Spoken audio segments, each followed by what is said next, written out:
30 seconds till broadcast. Mark.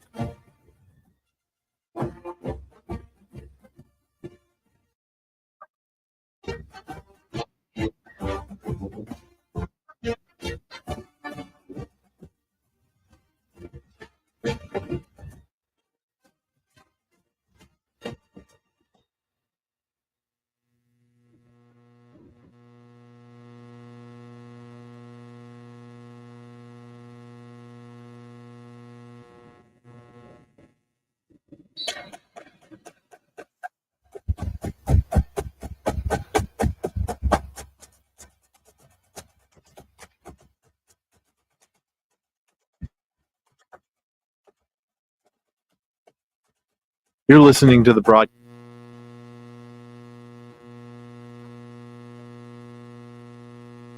From the Auburn Sports Network and Play Fly Sports, Auburn baseball is on the air. Exclusive game day coverage begins with the leadoff show. Now, let's go out to the ballpark. A 6-game winning streak and one more home date before going on the road for the first time this season. Auburn closes a 9-game homestand with another in-state foe tonight. Good evening and War Eagle from Samford Stadium, Hitchcock Field at Plainsman Park. With Mark Fuller and Jacob Hillman, I'm Andy Burcham. Auburn hit an SEC-leading .371 with a 2.85 earned run average, a .988 fielding percentage, and the Tigers went 5-0 last week. Bub Terrell was named the SEC Freshman of the Week, smacking his first 2 collegiate homers last weekend against Wright State. Samford spent the weekend in the home of the defending national champs. Tennessee swept the Bulldogs. Cale Carr leads Samford at the plate, hitting .400 with a double, a homer, and 10 runs batted in. Auburn goes with freshman right-hander Andres Alvarez. He didn't figure in the decision in his college debut a week ago, but he struck out 9, the most by an Auburn freshman since Keegan Thompson in 2014. Samford counters with the senior right-hander. The senior right-hander tonight for the Samford Bulldogs is Brooks Rice. He is 0-1 on the season. When we return, the Butch Thompson pregame report. This is the Auburn Sports Network. Where were you when this happened? No timeouts for Auburn. He's got to hurry up. Finally throws it in to Dunnins, puts it up at the buzzer. Good! Auburn wins! Dunnins at the buzzer! The Tigers win! 76-74! Dunnins at the buzzer! Don't miss the next heart-pounding moment on the Auburn Sports Network. It's that time of year again, Auburn basketball. And as this year's team makes history, you can catch every second of the historic run at Baumhauer's Victory Grill. With 77 TVs, you won't miss a second of Auburn basketball while enjoying our famous wings, cold beer, and, of course, gooey fries. And don't forget Tiger Talk on Thursdays throughout the season, live with Coach Bruce Pearl in-house discussing all Auburn basketball. Located on 2353 Bent Creek Road off of Exit 57 on I-85. War Eagle. Since Auburn Bank opened in 1907, we've been tested by world wars, pandemics, and plenty of troubled times. Through it all, we've not only survived, but thrived by staying true to our core values of sound money management and putting our customers first. And just as surely as more challenges will come, we'll meet them the way we always have, with your confidence and our experience. Auburn Bank, champions of you. Member FDIC, online at auburnbank.com. When the game is on the line, you want someone you can count on. At Alabama Power, we believe in consistency and having each other's back. It's our game plan to safely deliver the electricity you depend on. We give 100% to achieve 99.9% reliability. Learn how we power a better Alabama at alabamapower.com/reliable. Alabama Power is a proud supporter of the Auburn Tigers.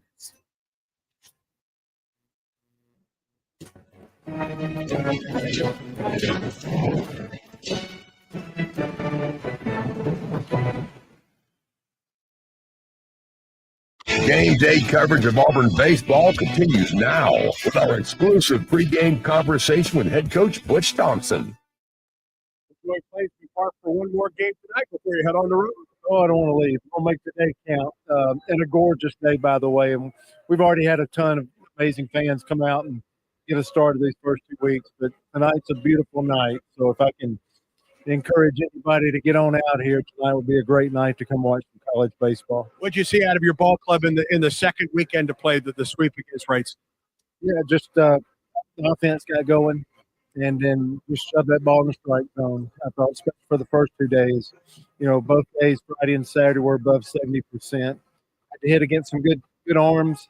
The offense just got on time. They linked up and did some good work. Had 11 runs the first 2 days, and Sunday we hit 4 home runs. And really, the at bats and the pitchers that we faced, I actually thought Sunday was my most favorite game that we played offense. So, and a lot of guys contributing. So, Bub Terrell getting that freshman of the week was a big deal. But up and down the lineup, we don't have enough time here in the pregame show to outline everybody that contributed to his offense. I look at the work that I did, not only at the plate, he had a big weekend doing that with a home run, especially going the opposite field in the first, but his work behind the plate with his arm in the first 2 innings where he threw out four players all at first, second, and third base.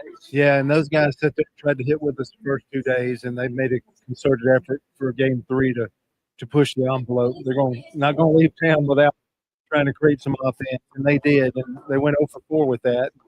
All that had to do with Irish behind the dish. It was phenomenal. And he did have 3 hits. He had 3 hits in 2 of the 3 games there and had a huge weekend and hit a huge opposite field home run in the first inning. But to your point, I think that's what you got to think about. Like, he absolutely helped us withstand their offensive barrage, because if we're 2 for 4 or 1 for 4 or 0 for 4 and they get offense going, that could be a completely different game for Sunday. So, he not only got going offensively this weekend, like he's done both years prior, he absolutely was stalwart defensively as catcher on Sunday for us, and huge. That was a huge contributor to get the game started off. We were able to achieve the sweep. I don't care if it's been Tim Parrington as the head coach or Casey Dunn as the head coach. When Samford comes into this ballpark, you better be ready to play the Bulldogs. They've been as good as anyone in this ballpark for a long, long time. They have. That's a great point, and I got to throw them all in there. All these in-state teams are so good. We have basically 3 teams in our state that are ranked right now. I was looking at Jacksonville State 7-1. I just looked around the state of college baseball, and Alabama strong. And I've seen some advertisements talking about college basketball in the state of Alabama, how great it is. So the state of Alabama is doing good in a couple of basketball, baseball this year for sure. Andres Alvarez gets his second to start today.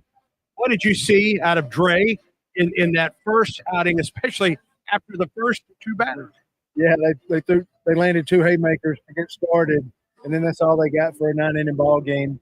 And he absolutely settled in. I think just the start of adversity made me appreciate the outing anymore. And who knows, with a young player, first time in our uniform, a really positive start. And be honest, just between me and you, it's been hard to wait a week. I've been wanting to get him back out there and see him throw. I enjoy watching him throw. He gets down the mound quick. The Samford bunch is a little bit different than in the past. They've given us fits. We're going to try to do it a different way. They've already tried to steal over 20 bases in this young season. In the past, they did more station, and guys hitting home runs like a Lucas Field, like a Sonny DeShera. It's a little different complexion to the ball club here, and they're absolutely going to try to run, maybe bunt a little bit, and manufacture a little different. I see it on the stats, and I see how they play. I still got to see it to believe it because of playing against these guys in the past. So we got to be ready for that. So Alvarez's skills of good break time. He's about a 1-2 break time. That needs to come to the park today. Quick feet to pick, not only putting his head in the middle, making quality pitches. He'll need the gamesmanship here for Samford tonight. 9 strikeouts in his opener. It's the most by a freshman at Auburn since Keegan Thompson. That's really good company. Is he that type of strikeout pitcher, game in and game out? Yeah, time will tell. I want him to be in that strike zone. He does have the energy in his fastball, and he's got the stuff, and it's not just a slider. It's a changeup to go with it, and can throw the breaking ball. So him and Chatters they can wheel 4 pitches. We usually tell guys, you don't really have 4 pitches. But these 2 young guys really, really do.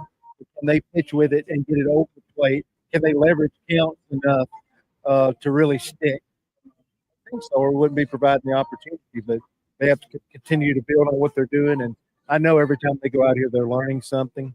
And every time they have success, there's confidence being bred, not only with them in their game, but also with their teammates. All the best today. War Eagle. It's a great day to get vaccinated. Many children and adults that delayed vaccination during the pandemic are still behind schedule. It is crucial that we take the steps to get everyone back on track with their routine immunizations. Children and teens can still catch up on their vaccinations even if they start late. Make sure you and your family are up to date on all recommended vaccines, including respiratory virus vaccine. Let's all do our part to get back on track. Don't wait. Vaccinate. For more information, visit alabamapublichealth.gov/IMM. Children's of Alabama is excited to partner with Auburn baseball because at Auburn, it's about making a difference on and off the field. The team is thrilled to introduce Hits and Six, where all proceeds will benefit Children's of Alabama. Step up to the plate and sponsor a home game. You can sign up by visiting bc5foundation.org. Choose a game and a strikeout or a hit. It will be echoed beyond Plainsman Park into the lives of families at Children's of Alabama. Sign up today at bc5foundation.org. War Eagle. Passion, the tradition, the rivalry. Sirius XM is your destination for all things college sports, and we've got you covered. On SEC Radio, there is complete coverage of every school in the conference, including live games, plus 24/7 talk and analysis. So cheer along on the Sirius XM app and listen to your favorite team anywhere. And now you can get 3 months of Sirius XM free. Subscribe now. See offer details at SiriusXM.com/SEC Sports. Still getting around to that fix on your car? You got this. On eBay, you'll find millions of parts guaranteed to fit. Doesn't matter if it's a major engine repair or your first time swapping your windshield wipers. eBay has that part you need, ready to click perfectly into place. Trade is big and small, loud or quiet. Find all the parts you need at prices you'll love, guaranteed to fit every time. But you already know that. eBay. Things, people, love. Eligible items only. Exclusion supply. The starting lineups are presented by Yellowwood brand pressure treated pine. If it doesn't have that yellow tag, you don't want it. Welcome back to Plainsman Park. Starting lineup, first of all, for 3 and 4, Samford. Jeffrey Ince will lead it off. He's the second baseman. Gus Gandy, the shortstop, bats second. Cade Carr, with 10 runs batted in on the season, is the DH batting third. Trey Higgins will be in left field and bat cleanup. Jackson Harris, the first baseman, bats fifth. Jake Souders, the right fielder, bats sixth. Parker McDonald at third base will bat seventh. Hayden Perry, the catcher, will bat eighth. And Michael Gupton, the center fielder, bats ninth. Ince, Gandy, Carr, Higgins, Harris, Souders, McDonald, Perry, and Gupton for the Bulldogs. Brooks Rice on the hill, 0-1 on the season for the senior right-hander with an ERA of 22.5. For Auburn at 7-1, the Tigers with a 6-game winning streak coming into play tonight. Eric Snow will lead it off. He was playing third base. Cade Ballou back in the lineup at center field, batting second. Ike Irish, the right fielder, third. And Cooper McMurray at first base, bats cleanup. Derek Fabian is Auburn's second leading hitter. He is batting fifth and playing in shortstop. Bob Terrell, the left fielder, bats sixth. Chase Freilich at catch will bat seventh. Lucas Steele is the DH tonight, batting eighth. He is a former Samford Bulldog. And Chris Rembert, the second baseman, bats ninth. Snow, Ballou, Irish, McMurray, Fabian, Terrell, Freilich, Steele, and Rembert. And on the hill for the Tigers, right-hander Andres Alvarez, no record, and an ERA of 3.60. It is a beautiful evening for baseball. Folks continue to file into Plainsman Park as Auburn wraps up a 9-game homestand here tonight. Stay tuned. We're back with the first inning play-by-play. And this is the Auburn Sports Network. Since Auburn Bank opened in 1907, we've been tested by world wars, pandemics, and plenty of troubled times. Through it all, we've not only survived, but thrived by staying true to our core values of sound money management and putting our customers first. And just as surely as more challenges will come, we'll meet them the way we always have, with your confidence and our experience. Auburn Bank, champions of you. Member FDIC, online at auburnbank.com. Here's a clip from a recent Talking Tigers podcast with Andy Burcham. DeWanna Bonner. Oh, no, that's crazy that my jersey is going to be up there. My name is being mentioned with those people because those are some amazing basketball players, amazing. And they have accomplished some great things. But for me to be up there alongside them is such an honor. To be up there in Auburn, period, that is just because we know how Auburn is. Family is athletics is huge here, and it's just amazing to even mention. And be up in those Raptors. I'm excited. I'm nervous. I'm anxious. But I know I'm like, I'm ready for the day to come because I'm ready to feel all those emotions. A new episode of the Talking Tigers podcast is released every Monday, wherever you listen to podcasts. Like and subscribe to the Talking Tigers podcast, only from the Auburn Sports Network. If your day sounds rough, You need to report to SAP. you deserve Modelo. If you've persevered through, you deserve this rich golden lager with a crisp, fresh taste. Or if you overcame, you deserve this ice cold blue. Modelo, the mark. Drink responsibly. Beer imported by Crown Port Chicago, Illinois.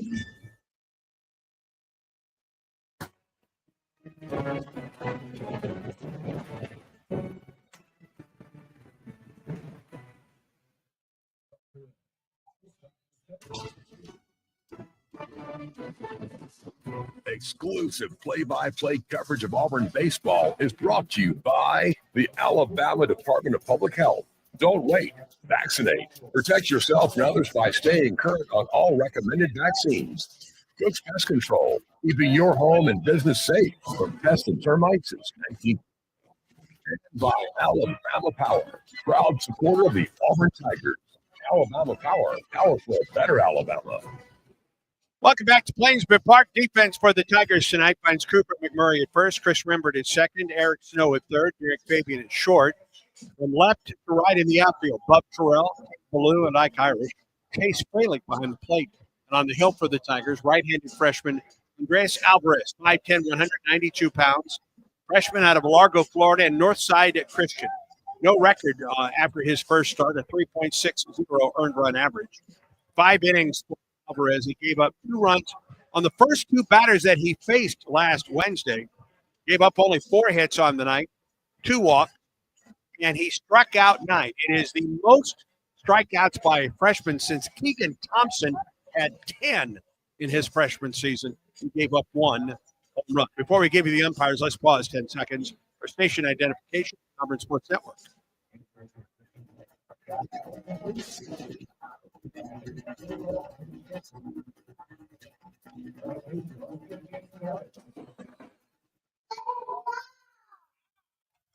Auburn, the home, white trousers, the blue tops with the blue ball cap, the white lettering on both the jerseys and the cap. And for Samford, it's the road grays with the blue numerals and the white trim and the blue ball caps tonight. Jeffrey Ince will lead it off. Gus Gandy at short, or it's at second. Cade Carr, the DH. We're about ready to get it away for Auburn baseball. Glad to have Mark Fuller in the booth tonight. I'll be with you, Andy. You betcha. I like the white pants and the blue tops. You They do. look pretty sharp for the Auburn. I sure do. All Looks right. pretty good. That is the color combo for the Tigers tonight. Jeffrey Ince leads it off, second baseman for Samford, batting .333, a homer, and 3 runs batted in. First pitch from Alvarez, fastball. It's in there for a strike at 93. The umpires, Chandler Durham, and the plate, Dylan Wilson at first. Scott Klein is at second, and Skip Poe at third. 0-1 pitch. This is low, a ball and a strike now to Ince.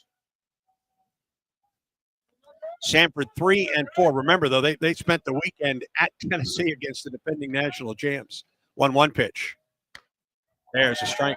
They really, Andy Peterson played pretty well. They got run on Sunday, but it was 4-1, 7-1. Yeah, they lost 2 Saturday. 4-run well. games on Friday and Saturday, and then Tennessee took out its frustration on Sunday. 1-2 pitch. It misses low with the changeup. 2 balls and 2 strikes. I'm really excited to watch Alvarez tonight. Did not get a chance to see him last week in that Auburn debut. 91 to 94, Andy. Slider will be around 83. We've seen both of those already. Curveball and a changeup from him. 2-2 pitch on the way to Ince. Misses high and away with a fastball. You know, it's the same physique and same stuff as Christian Chatterton, who's thrown 2 great ball games on Sundays, another freshman. So similar build, similar stuff, really elite stuff for freshmen. 3-2 pitch to Ince. Here it is.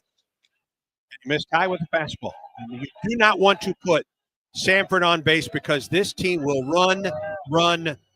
They are 16 of 18 in stolen bases this season, and that's the lead guy right there, Ince, who is 5 of 5 this season. They've been thrown out once, twice, Andy. It's 2 times, and this guy's 5 for 5. So you're right; they will go, and Maybe not the same power they've had in the past, but they're going to try to run. Gus Gandy, the shortstop, will bat second. Batting .222, no homers and 4 runs batted in as Alvarez comes set in the pitch. Slider there for a strike. So what starts turning in my head on a team that can run is how quick is Alvarez to the plate? Breaking ball there, 1.32 seconds, pretty good. Frelick, a great thrower. So those two combined presents a challenge for Samford. Hence with the lead at first. Now the 0-1 to Gandy. Ground ball third base side. Backhand and beyond. Snow and into left. Hence is on his way to third. Gandy to second and runners at second and third. And nobody out for Samford. Reminder to you that when you choose Blue Moon, everything becomes brighter. Every sip of their Belgian-style wheat ale, crafted with Valencia, orange peel, and coriander. Plus, try the new Blue Moon Light, Blue Moon non-alcoholic. Check your local store for Blue Moon, made brighter. Celebrate responsibly. 2025 Blue Moon Brewing Company, Golden at Colorado. First inning weather forecast, 68 degrees.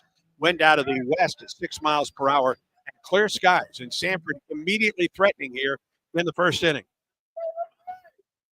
That was a double play ball and an error, and now second and third and nobody out. The first pitch sweeps outside to Cade Carr. And we heard Coach Thompson say he thought Sunday was the best effort. I agree. It was a really good defensive effort. That was not. Snow tried to backhand it. Should have gotten in front of it trying to get one out. Not the best effort from him. 1-0 pitch. Line drive, base hit to right. Ince is home. Gandy around third. He'll try to score. Here comes the throw. It's not in time, and Samford immediately takes advantage of the error, and the Bulldogs go up by a score of 2-0.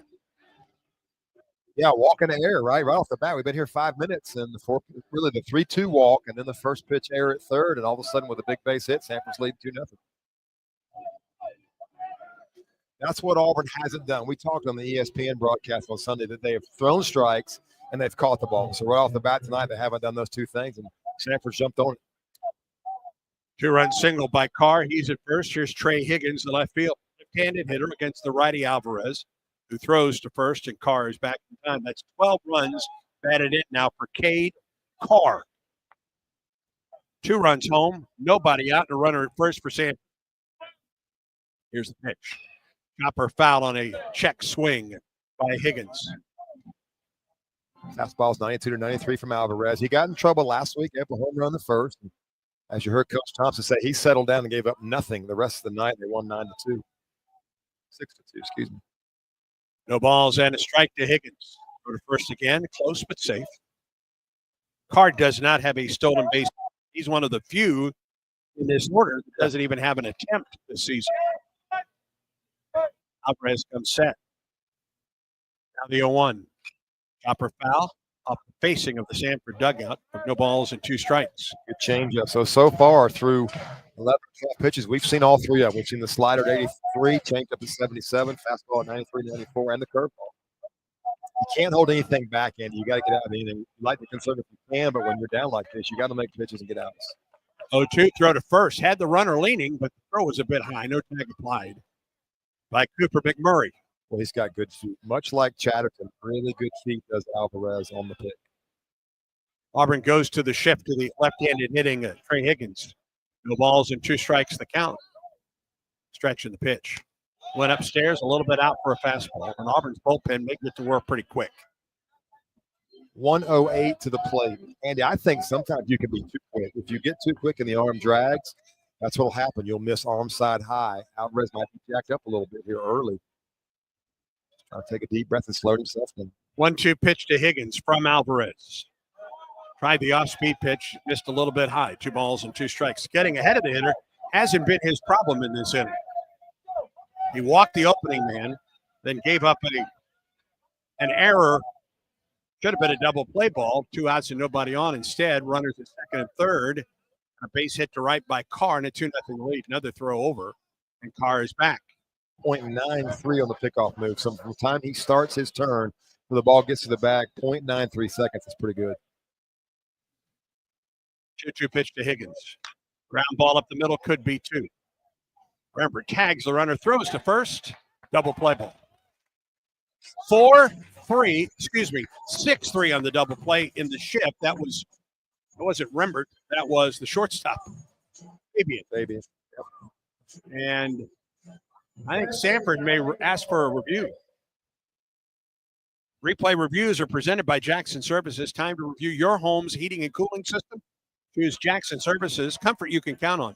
From quick repairs to energy-saving upgrades, Jackson Services keeps Alabama homes running smoothly year-round. Visit jacksonservices.com. Jackson Services, an official carrier-authorized dealer. Well, I wonder if they're reviewing the play at first. Yeah, it's going to be close. It was a tag by Fabian to Carr coming by, and then the throw to first to get Higgins. It was a bang-bang play. It wasn't, and Carr's one of those guys 4 for 4 on stolen bases, so he can motor. I thought it was pretty close. We'll see what the umpires decide, but it was a bang-bang play. You're right. We have yet to see the replay at this point.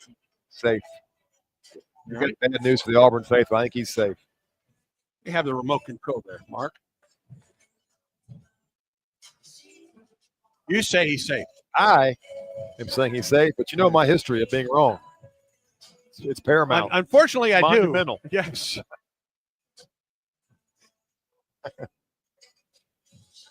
The call was out at first in a double play. Samford has asked for a review, challenged the play at first. And if his foot's on the bag as we look at the replay and the video board, then he is safe. They have the new green bag. We see a great look safe. there. Yeah, he's very safe.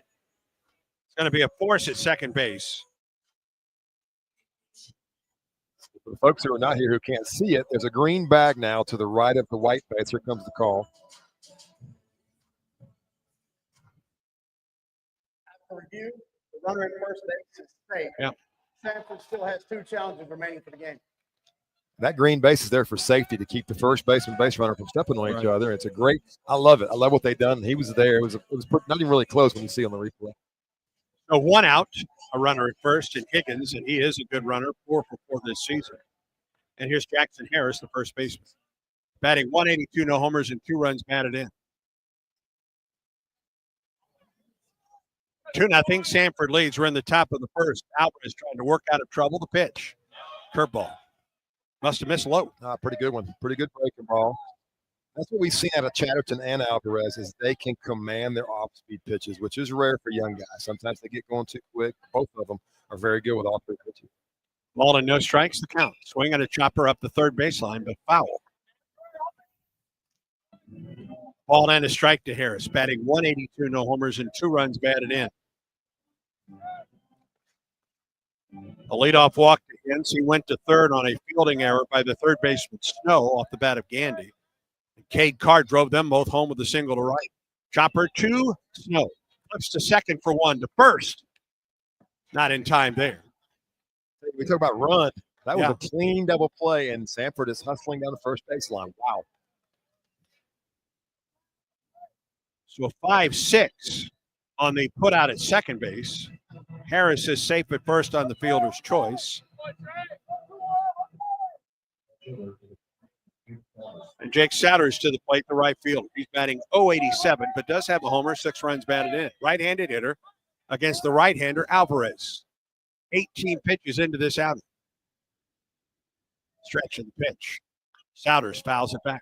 3 ground balls, right? 2 to Snow, 3 ground balls. Really should be in the dugout with a 0-0 score, but doing a good job of sinking the ball as Alvarez, getting it down and getting ground balls. Alvarez comes set. And the pitch home. Outside with the slider, a ball and a strike. When you don't make plays, you cost your pitches. That's what's happening now. He's up around 20. Yeah, you're not only costing them runs, which you did, but you probably cost maybe 10 or more pitches in this inning. 1-1 pitch. On the way. Now back. And Samford's been pretty aggressive at the plate here in the first inning. Yeah. A ball and 2 strikes. The mantra of this Auburn team is throw strikes. Butch Thompson wants his pitchers at 66% strikes this season. Just can't go up there looking or just swing away. Throw to first, runner is back. And Andy, I'm of the opinion, I don't think a pitcher can throw too many strikes. I think if you can mix the pitches, I think you can throw the strikes you want. I've heard that throughout my career. You can throw too many, but I think you can if you can mix. 1-2 pitch. The Souders outside gets away from the catcher. Great jump. And Harris goes to second. As soon as that ball was in the dirt, he was off. It's a wild pitch charge to Alvarez. Harris is reading that ball, especially with 2 outs. What do you have to lose? Nothing. If you get thrown out, so be it. Now he's in scoring position. A base hit scores him, but you read the ball out of the pitcher's hand. You see the angle and you're moving before the ball gets to the catcher, that's a good base running. Got a guy that's second on the ball club in RBIs at the plate with 6. Harris, big lead down at second base. He's there with 2 down. 2 upstairs with the fastball, 3-2. When he has missed with his fastball here in the first, it has been elevated just a bit. Yeah, arms a little late, body's a little quick, arm drags, miss arm side high. 3 balls and 2 strikes to Souders. The stretch. And the pitch home. Ground ball up the middle to the shortstop, Fabian. Stays down on that ball and makes the throw to first, and the inning's over. 2 runs on a hit, an Auburn error, and a man left. We go to the bottom of the first. Samford 2, Auburn coming to the plate. This is the Auburn Sports Network. Recognized by Newsweek as one of America's best maternity care hospitals, East Alabama Health provides comprehensive treatment for mothers and babies throughout Auburn, Opelika, and the East Alabama region. And starting with the 2024 football season, we're pleased to partner with Auburn Athletics to provide a special Aubie blanket to each baby born at our hospital through a program we call Tiger Tots. For all your maternity care needs, trust the experts at East Alabama Health. It's that time of year again, Auburn basketball. And as this year's team makes history, you can catch every second of the historic run at Baumhauer's Victory Grill. With 77 TVs, you won't miss a second of Auburn basketball while enjoying our famous wings, cold beer, and, of course, boogie fries. Don't forget Tiger Talk on Thursdays throughout the season, live with Coach Bruce Pearl in-house discussing all things Auburn basketball. Located on 2353 Bent Creek Road off of Exit 57 on I-85. War Eagle.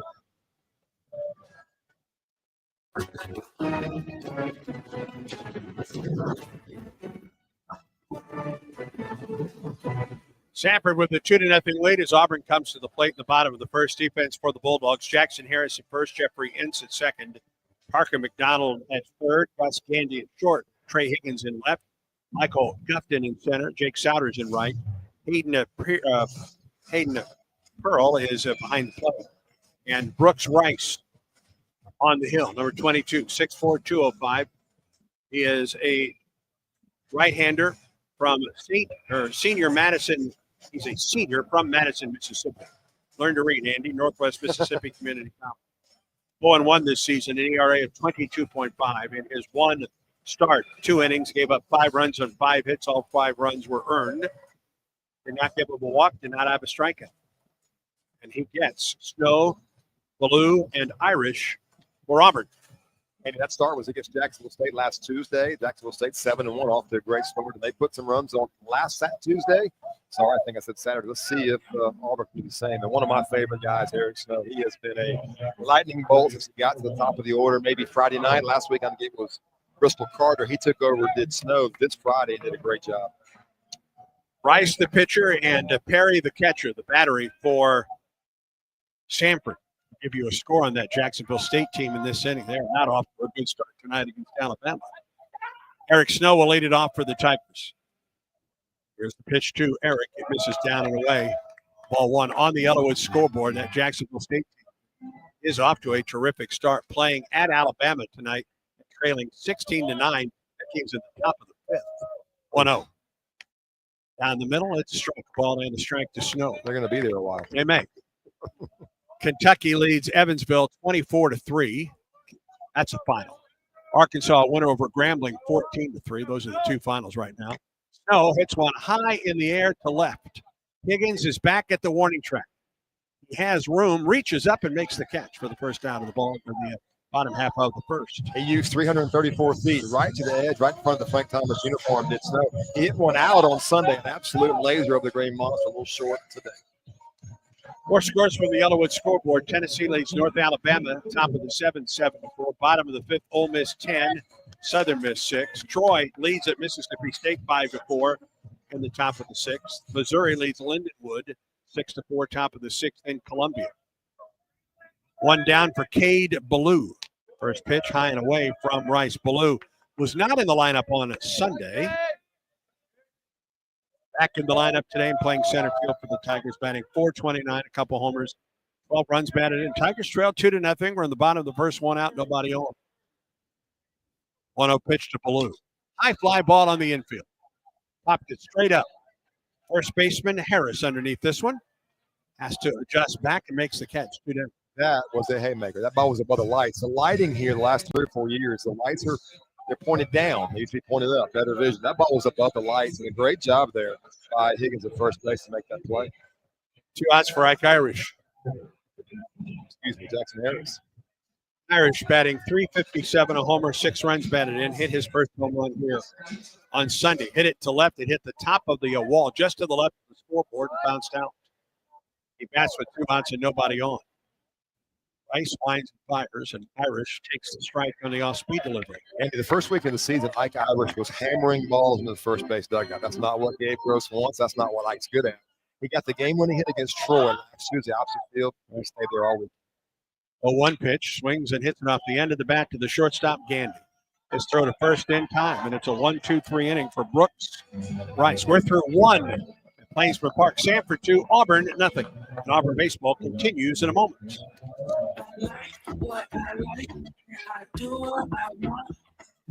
If what you like is getting the highest payouts, getting the most free play, and finding more of your favorite games all on a spacious upscale gaming floor, then Wind Creek Wetumpka is your kind of fabulous. No matter what fabulous means to you, you'll find it here. Wind Creek Wetumpka. Gambling problem? Call 1-800-GAMBLER. Yellowwood knows that a 5-star backyard is the place to make lasting memories, like roasting marshmallows on a cool fall night. That's it. Turn it nice and slow. Get it toasted all. Oh, no, it's on fire. Oh, you want it on fire. Okay, that's a choice, I guess. Crunchy. For 5-star backyards and the most memorable experiences, Yellowwood brand pressure-treated pine. If it doesn't have that yellow tag, you don't want it.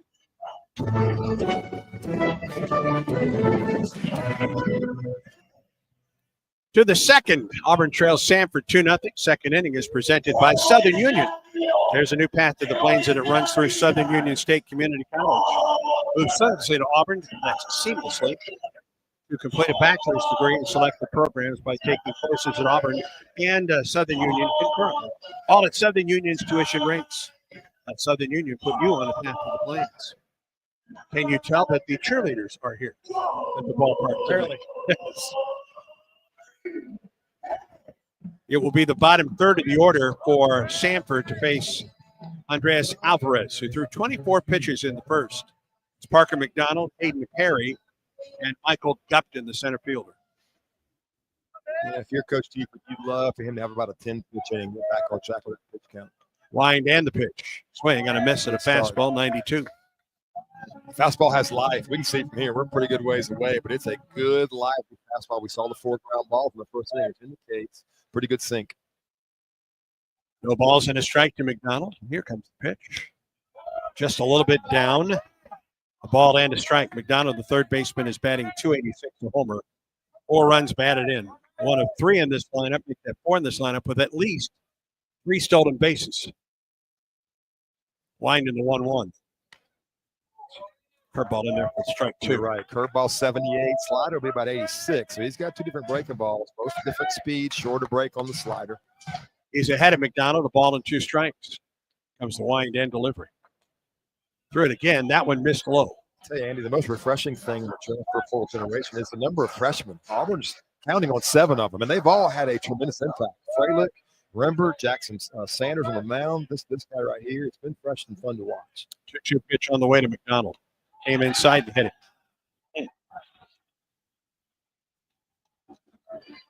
That had 1 and 2 and eventually hit the man. So the leadoff man on board again for Samford, second straight inning.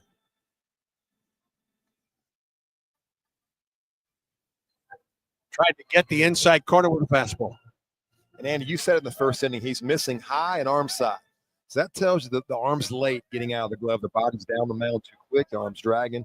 Sometimes pitch count will knock that off. He just needs to relax a little bit, slow things down. Big leap for McDonald at first, swinging at a fastball and fouled back by Hayden Perry, the catcher. He's batting .375, doesn't have a homer and a run batted in. You know me, I learned from the best pal, and Coach Bear was all about rhythm. It was very seldom mechanical. It was always about slow down, let the rhythm work. Stretch by Alvarez in the 0-1.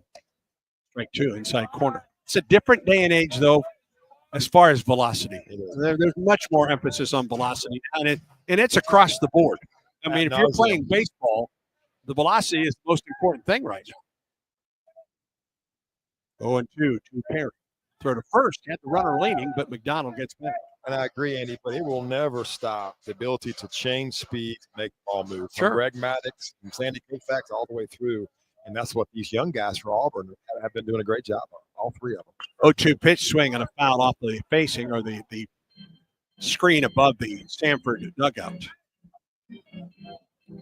Tony David, the head coach for the Bulldogs, he took over when the former Auburn All-American Casey Dunn made the move across town to UAB. Coach Dunn had a big sweep. Swept South Alabama. Sure did. Huge for him in that program to start the season. 0-2 to Perry. Stretch and delivery. Swing and a miss at the ball in the dirt. Nice job by Freilich to keep it in front of him. And McDonald stays at first base. First strikeout of the night for Alvarez and the Tigers. The K-Counter presented by Kia of Auburn, where you're always number one. Really good slider. Late action. It's in the zone. It's out. The hitter sees it in. He commits to it. He can't adjust in the dirt. And a great job by Freilich to block it up and keep the runner at first base. That's Mark Fuller. I'm Andy Burcham. Jacob Hillman producing in the booth tonight. Glad to be with you on the Auburn Sports Network. One out. There's a strike. A little bit of sink on that 91 mile an hour to Michael Gupton, the center fielder. Batting .318, no homers and no runs batted in. One out in the inning. Alvarez stretches. Now the 0-1 to Gupton. Ooh, just missed the inside corner. Really good fastball. He's not afraid. He is coming right at him. As Alvarez, that was a fastball middle in. I liked it. Great job by Freilich. A little bit off the plate. Gupton, 5'9", 175-pound junior from Raleigh, North Carolina. Pitch on the way. Tried to hold up on an off-speed pitch. It was well out and down. He could not. Nice job by Freilich to stop that one. Now ball and 2 strikes to Gupton. And there's no extra fat on Gupton's body. He looks like he's either a defensive back or a bodybuilder. He is put together. He's a defensive bodybuilder. How about that? That's pretty good. Ball and 2 strikes to Gupton. Good run or good lead for McDonald. The pitch. Gupton takes strike 3. Fastball on the outside edge. 2 strikeouts now for Alvarez. K-Counter presented by Kia of Auburn. You're always number one. Nice pitch on the outside corner there. Yeah, sure was, and a good fastball. And Coach Thompson mentioned last week the poise of Alvarez after the 2-run first inning and home run. He just painted the black right there. And again, a couple runs this inning, this game, and now he settled back in. Great poise, great command of his pitches. 2 outs now for Jeffrey Ince. Walked to lead off the first, came home to score the first of 2 runs. McDonald goes, swing and a miss. Throw to second base. McDonald is out. Freilich to Fabian. That is the 5th runner thrown out by Auburn catchers in the last 2 games. 2-6 on the putout. The inning is over. No runs, no hits, no errors, and no one left. We go to the bottom of the second. Samford leads Auburn 2-0. And this is the Auburn Sports Network. Southeastern Industrial Contractors offers the path to a productive and successful career for hard workers of all ages, especially young people looking to jump straight into the workforce. Southeastern Industrial Contractors is now hiring for great-paying skilled trade positions. Managing partner Derek Harville is a proud Auburn University graduate with deep roots in the community. Give him a call at 334-209-6355 to learn more. Southeastern Industrial Contractors, 334-209-6355. Do you live in Lee County? You are eligible for a Max Credit Union account. Working in Lee County? You're eligible for a Max Credit Union account. Listening to this radio ad right now? 99% chance you are eligible to have a Max Credit Union account. At Max Credit Union, if you live, work, worship, or attend school in Lee or one of our 26 other counties, you are eligible to open an account with Max. Come see us in Auburn or Opelika, or get started now at mymax.com. Some restrictions apply.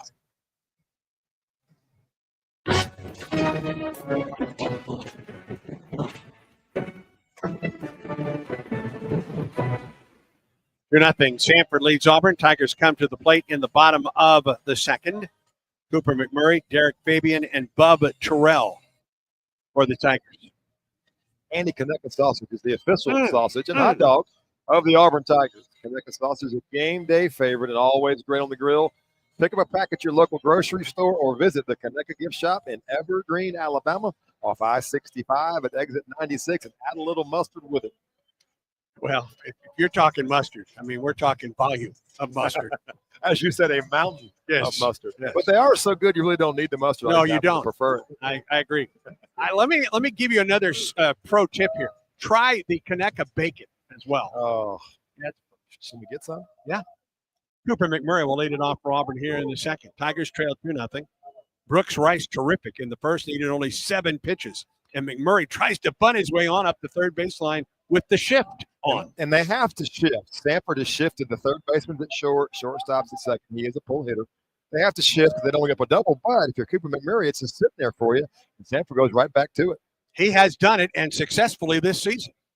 Just bunted up the third baseline. 0-1, he shows again bunt. Pulls the bat back. A ball and a strike to the Auburn first baseman, batting .464. Leads the Auburn ball club as a homer and 10 runs batted in for the senior first baseman. And at 6'3", 240, leads the team in on-base percentage. On one pitch. Again shows bunt, took a fastball in the inside corner. I don't think Cooper agreed with the call. I just don't know where I fit on this shift. I mean, it's just there. It's not even hard. I think It's not as though McMurray can't go the opposite way with the full swing. Yeah. But he's behind 1-2 now. The pitch. He takes a fastball up and out.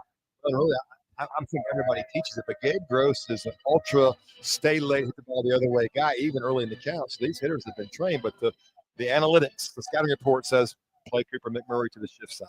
2-0, Samford on top. McMurray leads off the Auburn second. Now the 2-2 pitch. Down and in. Tried the backdoor slider. Didn't get it. The back foot slider. And now the count is full to Cooper McMurray. Fabian and Terrell to follow in this Auburn second inning. Tigers trail 2-0. Brooks Rice, tall right-hander. The wind. McMurray high and deep to right, and that is gone. Second home run of the year for McMurray. His 11th run batted in on top of the Performance Center down the right field line. He went from trying to bunt his way on to homering his way on. Now I understand why maybe we don't want to bunt. Yeah. That was a laser by Cooper McMurray. Fastball middle in, and he did not miss. And I will tell you, I asked coming out of the break, who will hit the home run in this inning? And young Jacob Hillman said it will be Cooper McMurray. Yes, he did. And he is correct. And it's a 2-1 ball game. Here's Derek Fabian, the Auburn shortstop. Just a really good at bat by McMurray. He worked the count full, then got the pitch he wanted and drove it out of the ballpark. Yeah, and the evolution of him as a hitter has been fun to watch. Off the end of the bat, and a foul ball from Derek Fabian. Batting .428, now tied for the Auburn team lead with 2 homers. Both he and Terrell now tied by McMurray with a couple round trippers and Kate Blue. 0-1 pitch. Swing and a miss. Off-speed pitch off the outside corner. Fabian quickly behind 0-2. Yeah, Rice comes right back with 2 really good sliders. Back in the count and recover. Give him a home run. It's okay. Shake it. Come back. Throw a good pitch. Rice ahead of Fabian 0-2. Chops it foul up the third base line. Fielded and an error on Carl Nonemaker, the Auburn third baseman.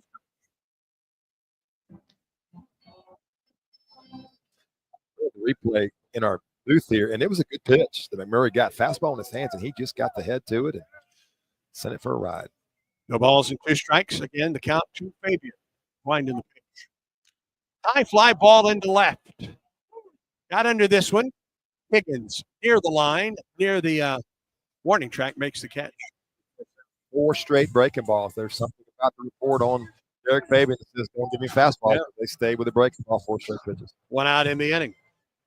Here's Bub Terrell, the SEC Freshman of the Week. Hit 2 home runs this past weekend against Wright State, batting .292, 2 homers, 7 runs batted in. He led off the 9th inning last Tuesday, a week ago, against Troy with that single up the middle, went to third on the error and scored the game winner against the Trojans. Line in the pitch to Terrell. This ball, it misses low. Easy to miss low to this guy. He's 6'4". And I coached Gabe Gross when I was here a long time ago, and he very much resembles Gabe. Same size, great swing, can really throw from the outfield. Very similar to his hitting. 1-0. Terrell takes it upstairs. We saw Terrell's throwing arm on Sunday, and a ball that went into the corner. He made it throw to second, didn't get the runner, but it was a one-hopper right on the back. Cannon.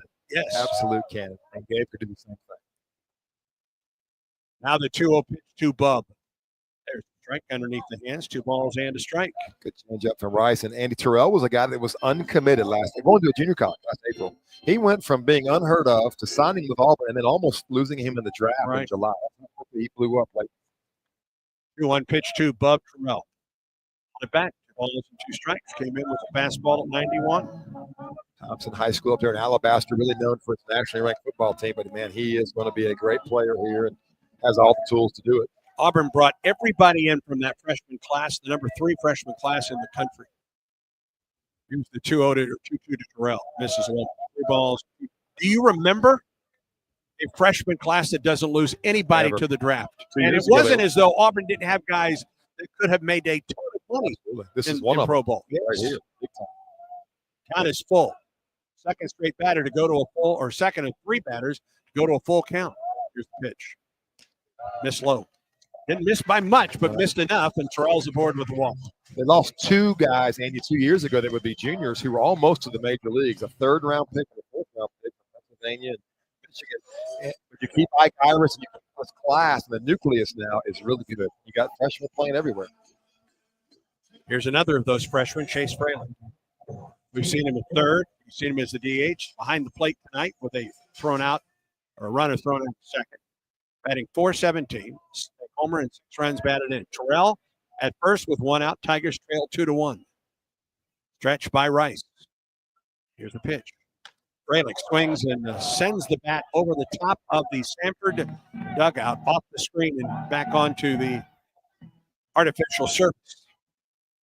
Same shift on him. We see the replay in our booth, and that's a relaxed grip. When you see that, it's really kind of a good thing. His hands are loose, but they got the same shift they had on Cooper McMurray. And Fralick tried to bunt on Friday, tried to push one down the line early and hits it bad. And it's there for him, but if you can hit balls out the park, I bother. Freshman out of Peachtree City, Georgia, 6'2", 226. Nationally ranked tennis player. 0-1 to Fraley.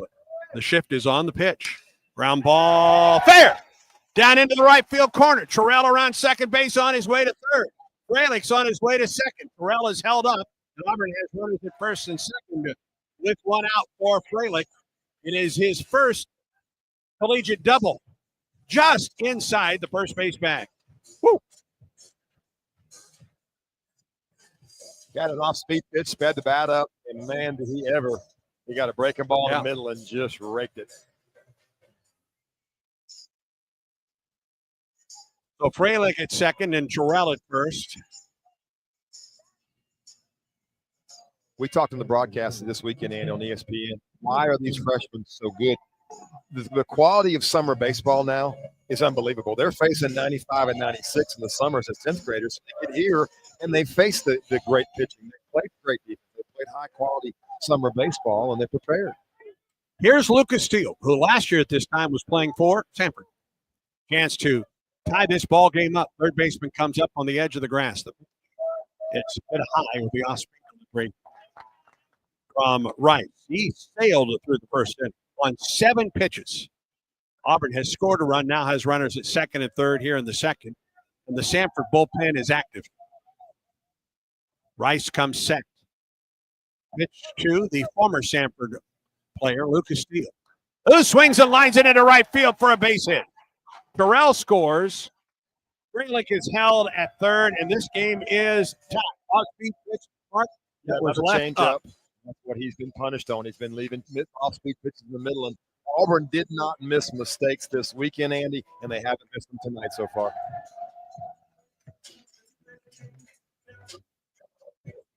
How about this crowd for a Wednesday night? Holy cow. Looked like a change that just stayed up and lashed into right field by Steele. Fralick went to 3rd on the play. Auburn has tied the game at 2. Runners at the corners, and here's Chris Rembert. Rembert freshman out of Pensacola, Florida, Pensacola Catholic. This guy had a monster fall for Auburn, batting .235, homer, 2 runs batted in. Opportunity to give Auburn the lead here in the bottom of the second.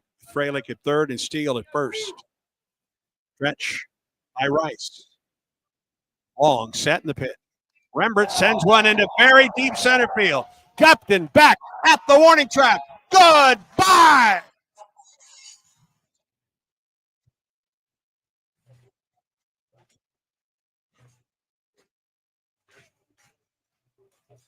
A 3-run homer for Rembert. His second RBIs, 3, 4, and 5.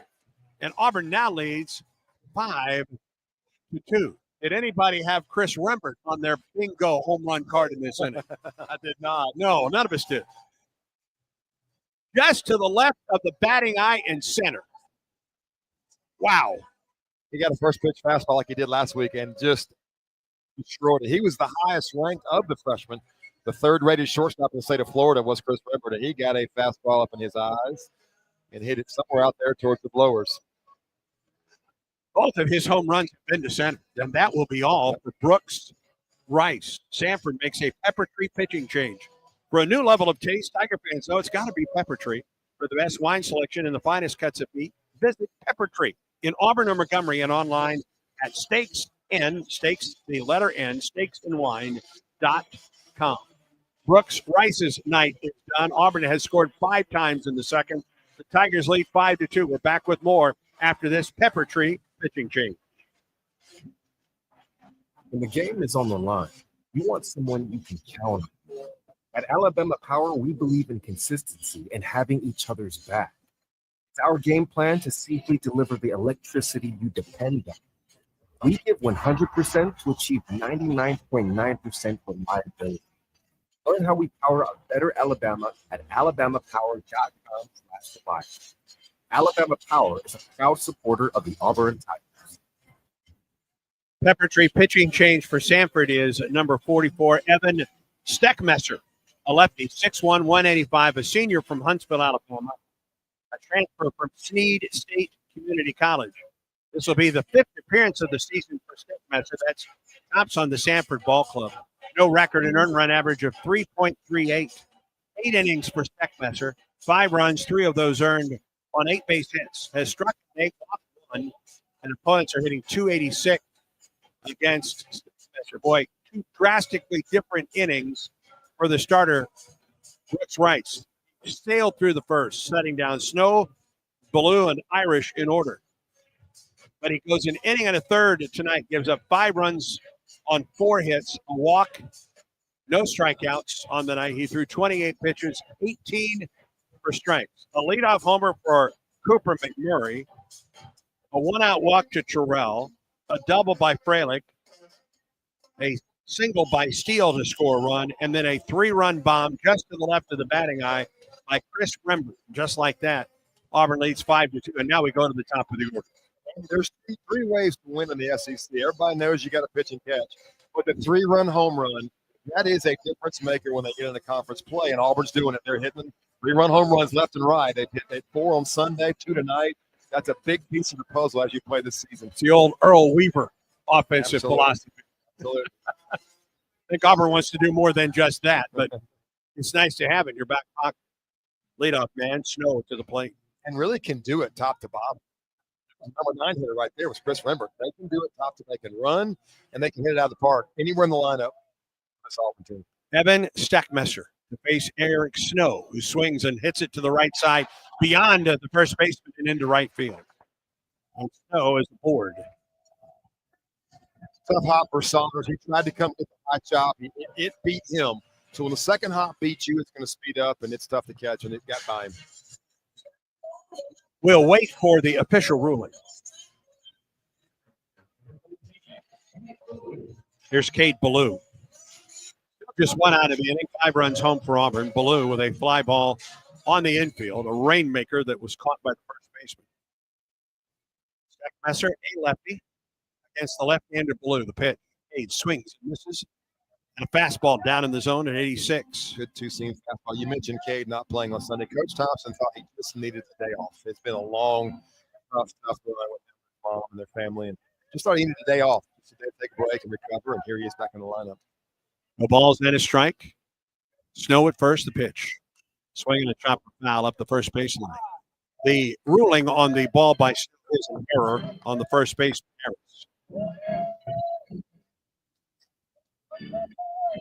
Quickly, no balls and 2 strikes to Cade Ballou. With Irish waiting on deck, Ballou, the 8th man to bat in the inning for Auburn. It all started on a 3-2 pitch and over to right by McMurray. 0-2 pitch to Ballou. And a throw to first instead. No back in time. No stolen bases or attempts this season. Of course, he has a stolen base. He has to have an attempt. He has neither. 0-2 to Ballou. Stretching the pitch. Just upstairs with the changeup. The War Eagle wall is packed.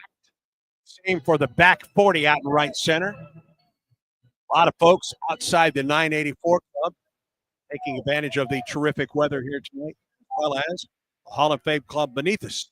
1-2 pitch. Ballou swings at a ball in the dirt. He's down on strike. 2 down. I think people are excited, Andy. I think they're excited about the stadium. I think they're excited about this team. They've watched the first couple of weekends. They've seen Auburn play well. And here we are on a Tuesday night with not a capacity crowd, but it's pretty close. It's filled up pretty well. A lot of folks in the Broadway club to our left up on top on about two different levels of the parking structure. Here beyond left field. 2 down, here's Irish. 5 runs home in the inning for Auburn. 2 outs and a runner at first. Pitch on the way. Ike takes a fastball for strike 1. We were talking about Ike last week. He was the first week against Holy Cross. He was early. The last 7 to 10 at bats for him, Troy, North Alabama, and then this weekend have been left center field, which is where Gabe wants him to be, and that's where he's at his best. His home run was hit there on Sunday. Sure was. At the top of the wall and bounced over. That was the second time on the weekend that we saw that. I believe a Fabian home run did the same thing. When the ball is deep, you're stronger. Your hands are loaded, the barrel's back. So that's what they're taught, is let the ball get deep, more powerful than out early and rolling over balls. No balls and a strike to Irish. Here comes the pitch. Went the opposite way, fouled it out of play. No balls and 2 strikes to Ike Irish. He was fun to watch on Sunday. He threw a guy at third, trying to steal third. He picked the guy at third. He nailed 2 guys at second. He was all over the field. And then he called himself safe. 7. Great. 0-2 pitch. Nope, throw to first, runner back. The home run by McMurray, 352 feet. The home run by Rembert, 410. Young. With some pop, that's for sure. Stretch. 2 outs, 0-2 pitch. Runner goes, swinging a foul back by Irish on an off-speed delivery. With 2 strikes, Snow's is trying to steal. You're obviously not running there. Like Irish having to cover it up. So Snow's a good runner. Got a good jump. Like Irish hanging tough with 2 strikes. How about this basketball score for you? Florida trails at Georgia 51-35 in the first half. Wow. Irish swing and a miss at a high ball. The inning is over. 5 runs in the inning on 1, 2, 3, 4 base hits, an error, and a man left. We go to the third. Auburn 5, Samford 2. Stay tuned. Auburn baseball continues in a moment. This is Coke Zero Sugar. Could I be the best Coke ever? Try and taste with your ears. Hear those bubbles? Imagine them tingling on your tongue. Fizzy deliciousness. Listen to that cascading liquid. A mouth-watering waterfall. Irresistibly tasty.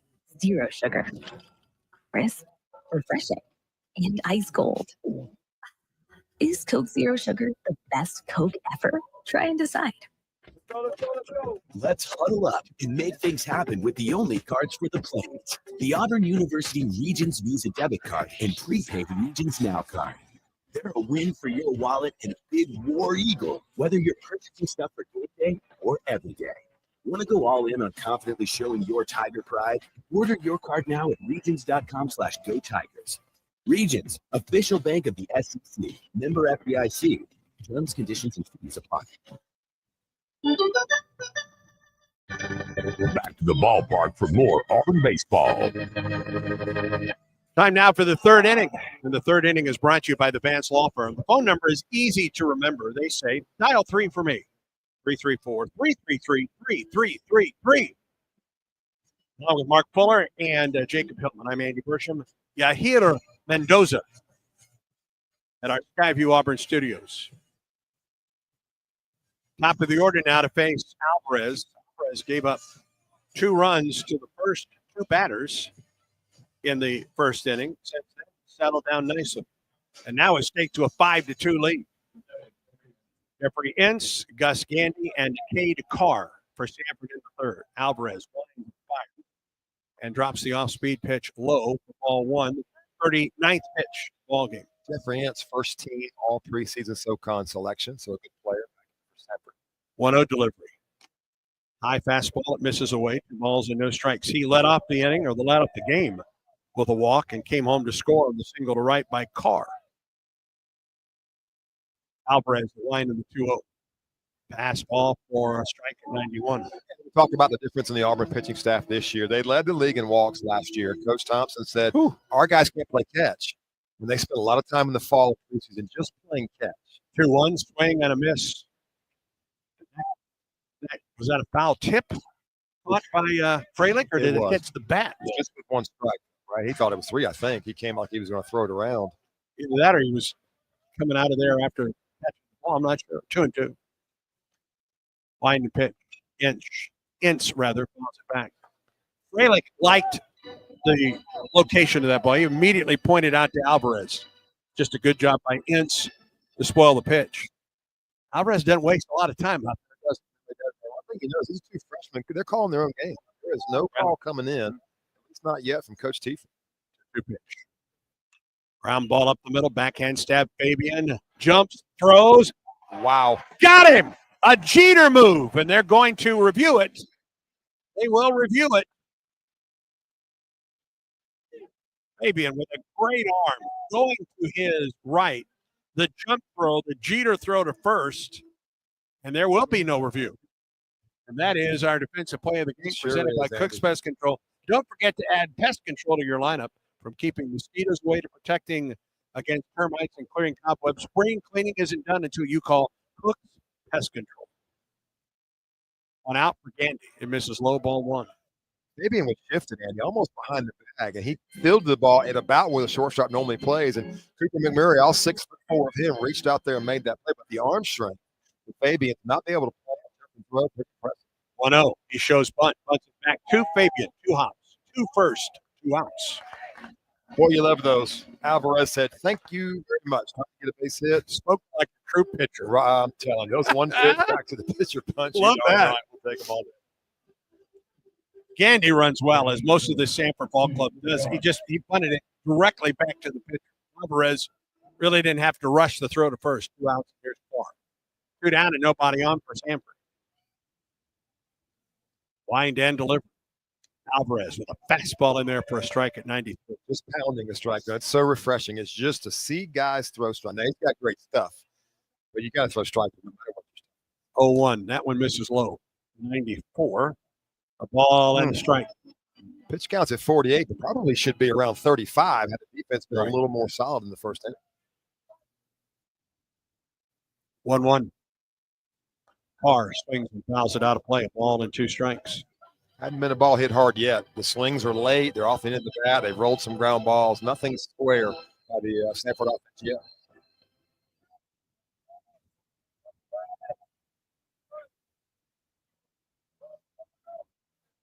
Pitch fouled back by Carr. Leading hitter on the ball club coming in, now batting .429 on the season.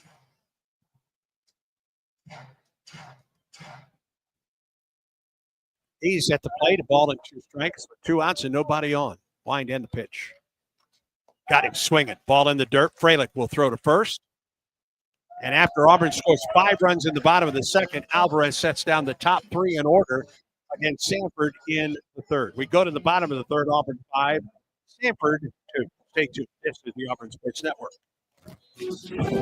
Where were you when this happened? They know we do this. So when they come up, they call the play. We're going to come up the screen. So we did do it. Long three. Got it. He got it. Don't foul. Oh, my gosh. Harper just dribbled it out and said, stop me if you can. Don't miss the next heart-pounding moment on the Auburn Sports Network. This is Coach Bruce Pearl on the Ford F-150 Highlight Show. I tell my team that if we play smart, out-hustle the competition, and work hard each and every day, we can be winners. You know what? That's how Ford F-150 does it too. Offering an outstanding combination of smart tech, power, and capability, F-150 is the key to help me win the day. Hey, why don't you see how the official truck of the Auburn Tigers can help you? Go to buyfordnow.com or see your local Ford dealer today. War Eagle.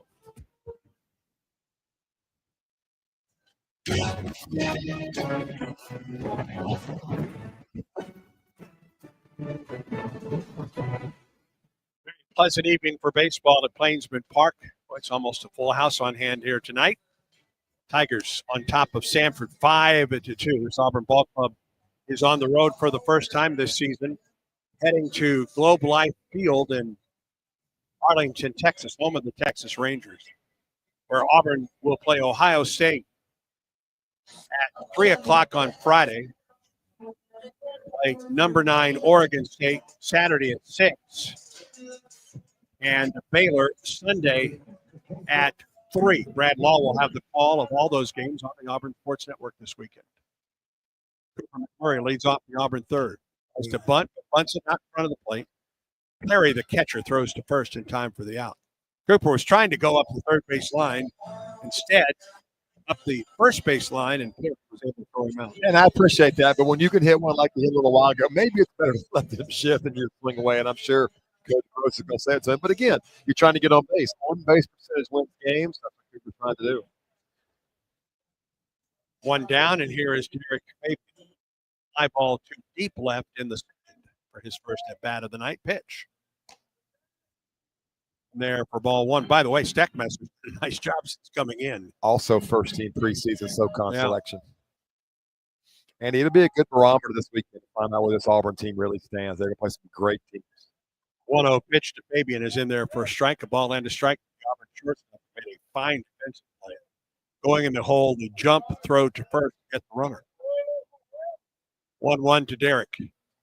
Round ball, it's through the right side. They gave him the right side of the infield, and Fabian put it through the right side. Fun to watch. Second baseman was shifted. He was more towards the middle, a huge hole right there. He took advantage of it, and that was on purpose. You could tell, you could see him delay the bat, almost like a two-strike approach, Andy, and shoot it through that hole. That's fun to watch. Sixth hit in the last 2 innings for Auburn, and here's Bub Terrell. Walk, and he scored one of Auburn's 5 runs in the second for the SEC Freshman of the Week.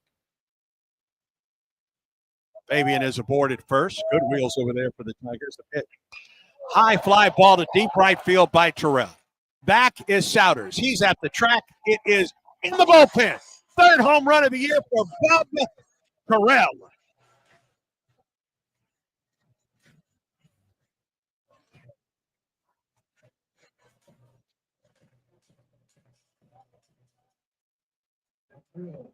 Andy, he's having fun. He's 8-9 games into his college career, and he is having fun. He got a hanging breaking ball just like he got on Sunday, and he did not miss it. Wow. Third home run for Auburn in the last 2 innings. And the Tigers add to their lead. It's 7-2. A towering home run to right. And Andy, that's 7 home runs in the last 10 innings. 4 on Sunday, 3 today. Most of them have come on what we call crippled breaking balls, off-speed pitches. They call them wounded ducks, and Auburn is punishing them. Punished that one to a 383 feet into the bullpen for Samford. First pitch, Fralick gets a strike. 7-2, Tigers on top of the pitch. Strike, 2 to Fralick. Here's who have been trained to attack mistakes they don't miss. Gabe Gross has worked hard on that. You get a mistake in the middle, you don't take it for a strike, you're not late, you're on it. Boy, they are on it right now. Fralick takes it the opposite way up onto the Tiger Terrace. Next to last level there. With Ike Irish out in right field, I don't think Auburn loses anything. We saw Phillip throw out the runner there, really not even close. I don't think they lose anything going from catcher one to catcher 0-2. High and away. We were told that Grayling, at least after the first week of play, did as good a job as any Auburn catcher of stealing strikes, just by the way he's framing behind the plate. 1-2. Out in front, and he swings over the top of it for the strikeout. The third for Steckmaster. First time Gabe Gross ever saw him was Chase Flay was playing tennis. He'd heard about this nationally ranked tennis player. He went to see him play tennis. Why? Because Can you imagine that kid on a tennis court with that body? Goodness. But it's the feet, right? The feet match. Yeah. Baseball players, tennis players, it's the work. For baseball players, we saw Fabian make that play with his feet a little while ago. Lucas Steele to the plate, takes the first pitch inside. An RBI single for Steele against his former team back in the second. He came home to score one of Auburn's 5 runs in the inning. Tigers batted 2 more here in the third, lead 7-2. That one hit Steele. The first pitch almost hit him. That one did. Breaking ball. So nothing there, just a breaking ball that just missed up and in, hit him in the back of the shoulder. Big, thick guy, I didn't feel it. 16 home runs. Spoken like a true Sophomore. pitcher. Yeah. Yeah. Just take it, man. Come on, what's wrong with you? I love when I hear a 9-year-old travel ball coach say, hey, take it. Hey, you can here and take it. 2 down. Here's Chris Rimmer. Did a 3-run homer to center back in the second. 1 of 3 on the night for the Tigers. Steele gets his lead at first. Pitch on the way. Rimmer takes the off-speed delivery at 78 for strike 1. It's going to take some special off speed to get these Auburn hitters out. They have faced breaking balls this weekend from Wright State. Now today, pitches that are not late action break. It's going to take something really special to slow this lineup down. 0-1 pitch. Rembert sends one into right at the right fielder. Ball was scalded, but Souders is there to make the catch, and the inning is over. 2 runs, 2 hits, no errors, a man left. We're through 3 at Plainsman Park. Tigers lead the Bulldogs 7-2. And Auburn baseball continues in a moment. I'm Andy. If you don't know me, it's probably because I'm not famous. But I did start a men's grooming company called Harry's. The idea for Harry's came out of a frustrating experience I had buying razor blades. Most brands were overpriced, overdesigned, and out of touch. At Harry's, our approach is simple. Here's our secret. We make sharp, durable blades and sell them at honest prices for as low as $2 each. We care about quality so much that we do some crazy things, like buy a world-class German blade factory. Obsessing over every detail means we're confident in offering a 100% quality guarantee. Millions of guys have already made the switch to Harry's, so thank you if you're one of them. And if you're not, we hope you give us a try with this special offer. Get a Harry starter set with a 5-blade razor, weighted handle, shave gel, and a travel cover. All for just $3 plus free shipping. Just go to harrys.com and enter code FACE at checkout. That's harrys.com, code FACE. Enjoy. Back to more Auburn baseball against the Samford Bulldogs. To the top of the 4th at Plainsman Park, Auburn 7, Samford. Reminded you that Auburn baseball is brought to you in part by East Alabama Health. Their team of first responders is proud to provide first aid care at Plainsman Park and every Auburn athletics home event. Alvarez back to work in the 4th. 51 pitches through the first 3 innings. He threw 24 in the first. He threw 15 in the second, and 12 in the third. He will get the 4, 5, and 6 hitters here in the 4th. Trey Higgins will lead it off by fielder for the Bulldogs. It's the right-handed throwing Andres Alvarez. 3 strikeouts on the night for Alvarez. The pitch. Drops an off-speed pitch, 80 in there for a strike. Yep, good first pitch changeup. Good pitching. Hitters hit on fastballs early in the count. Alvarez is in the 0-1 swing and a miss at a fastball at 92. And so you get 80, and then you get 92. There's just no way for hitters to adjust to that. And when you can do what he's doing, mixing on 3 or 4, it's a tough night to get hitter. Now the 0-2 to Higgins with the shift off. Swings and fouls it back. I was talking to Greg Olson before the game. He's working the SEC Network Plus game tonight about the changeup, because you think about Greg, you think about that curveball. That's how Barrett says the best curveball he ever saw. Maybe ever. Yeah. Sandy Koufax. Right. Pretty big place. 0-2. This is outside. He talked about the changeup and he threw a circle. What did you throw? Change Did up you throw a circle change? I did. Yep, I did. I switched to a split when I got here to Coach Barry, but it's the best and first off-speed pitch to 1-2 to Higgins, ground ball, foul pass first. He said his aim was that changeup was going to be 10 miles an hour below his fastball. We have seen this. Alvarez is maybe 12 miles an hour slower. I think 12 is about right. Yeah. It's all about the arm speed. The hitter is sold out that you're throwing a fastball, but it does the work, and you got him. 1-2 strikes to count to Higgins. That slider here. 1-2, drive into deep left field. Terrell back in the canyon. It's over his head, and it's off the wall. Fielded out there by the center fielder, Ballou.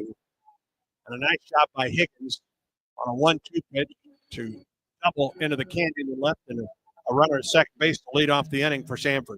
It was an off-speed pitch, and Higgins taking a page out of Ike Irish's book. Just stayed late with 2 strikes, let it get on him, and smoked it that way. Really good swing, strong body, good stroke. Second double of the year for Higgins.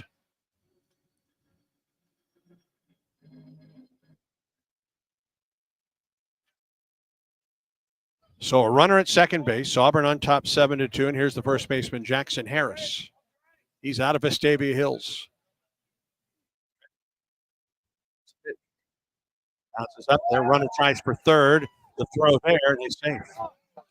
Fralick had to throw around the batter. If he tries to throw through the batter, it may be interference. You're right, Andy. It kicked the right way. Ball kicked his right, Fralick's right behind the runner, and he couldn't throw through him. And a good job by Higgins to be on his toes and get third base. Wild pitch charge to Alvarez. Third base, and now Higgins. Nobody out. 1-0 the count to Harris. Pitch on the way. 93, strike 1.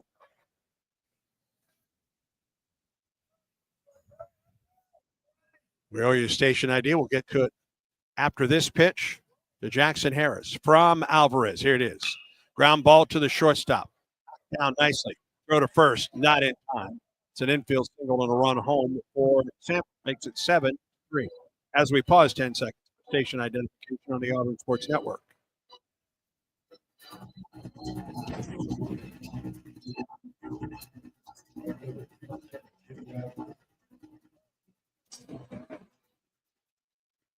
Derek Fabian did everything he could on that play. Just could not get the ball to first in time. An infield single for Harris. His third run batted into the season. Wild pitch plays big for Harris or for Higgins to score.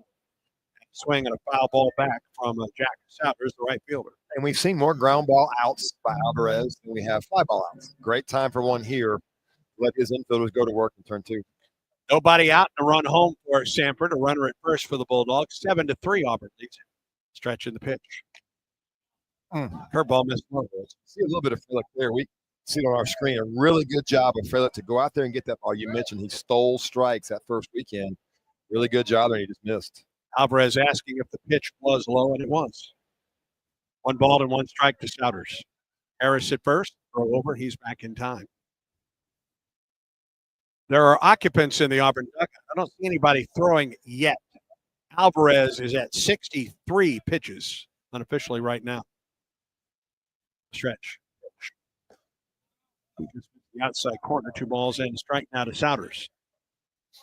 I think the Auburn coaching staff, Coach Tiefert and Coach Thompson, and I think they script, and there is an arm up now, maybe John Armstrong, but I do think that Auburn scripts on these Tuesday games what they want to be pitching. Maybe not so much. 2-1. Swing and a miss.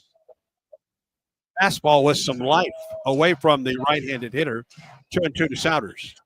Alvarez is going to have to go through the top of the 5th inning to qualify for the win. I think unless he was the starter of, I don't remember the term they use, but he'll have to go through 2-2. Cooper, third base side. Fair ball. Throw to first. Got him. Nicely played by Snow, who didn't wait for the call from the umpire. He did not. He got his body around it. He had a great exchange in and out of the glove and threw a bullet across to Murray, and a really good aggressive attacking play. Probably would have gone foul, but he didn't let it get there. Harris to second on the play. He's there with 1 out now, and here's Everett Tiefert out. Armstrong just started throwing, so perhaps to give John a little bit of time and brings the entire infield in to talk it over with his freshman starter, Andres Alvarez. I asked Coach Thompson about the pitch count tonight. They said, no, this is This is a start. He's not the opener. This is a start for Absolutely. Alvarez. And went 5 innings last weekend, or last Tuesday. So he threw some pitches Wednesday. Forgive me. So he's good for pitchers. I think this is more to give John Armstrong a chance just in case. Home plate umpire doesn't waste any time. Chandler Durham is out. And again, I think this is as much to talk to the pitcher as it is to give John Armstrong a few more tosses in the bullpen, and Everett Teaford makes his way back to the Auburn dugout.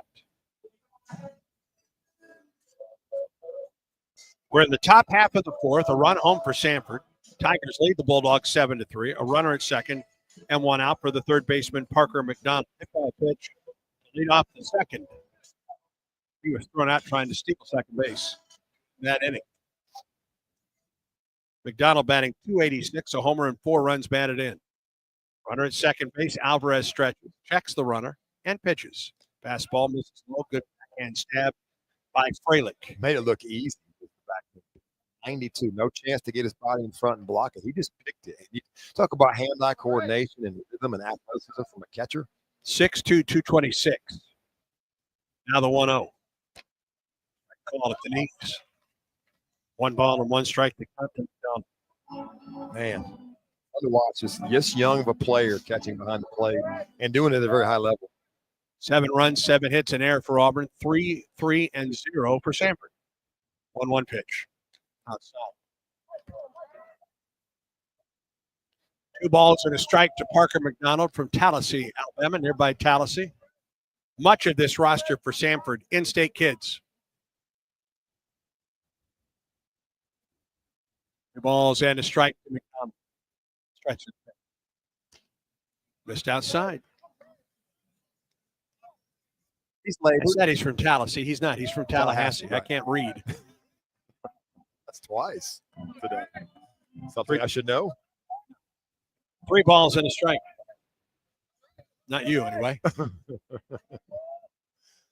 the count to McDonald. Pitch on the way. Ball in there for a strike. Good location on the inside corner. I think McDonald was looking something else. Full count to McDonald, even though he has from Florida. There are many on the roster from in-state. There you go. Great recovery. Not really. Much respected. 3-2 pitch. To McDonald from Alvarez. Line drive, base hit into right field. Runner around third will hold up there. First and to third. Now the runner goes. Auburn missed the cutoff man, and McDonald's is into second base. And I immediately looked at where Gabe Gross, and he turned his head and took his hat off. Ike Irish came up and let that ball sail, and it does give the runner now an extra base. Should have been a single. Keeps double play in order, but now is the runner on second and third. He was doing his job of running with McDonald. He never stopped, made the turn. Ike has a great arm, but you have to throw to the cutoff man, and that'll be it for Alvarez. Yep. Auburn pitching coach is out.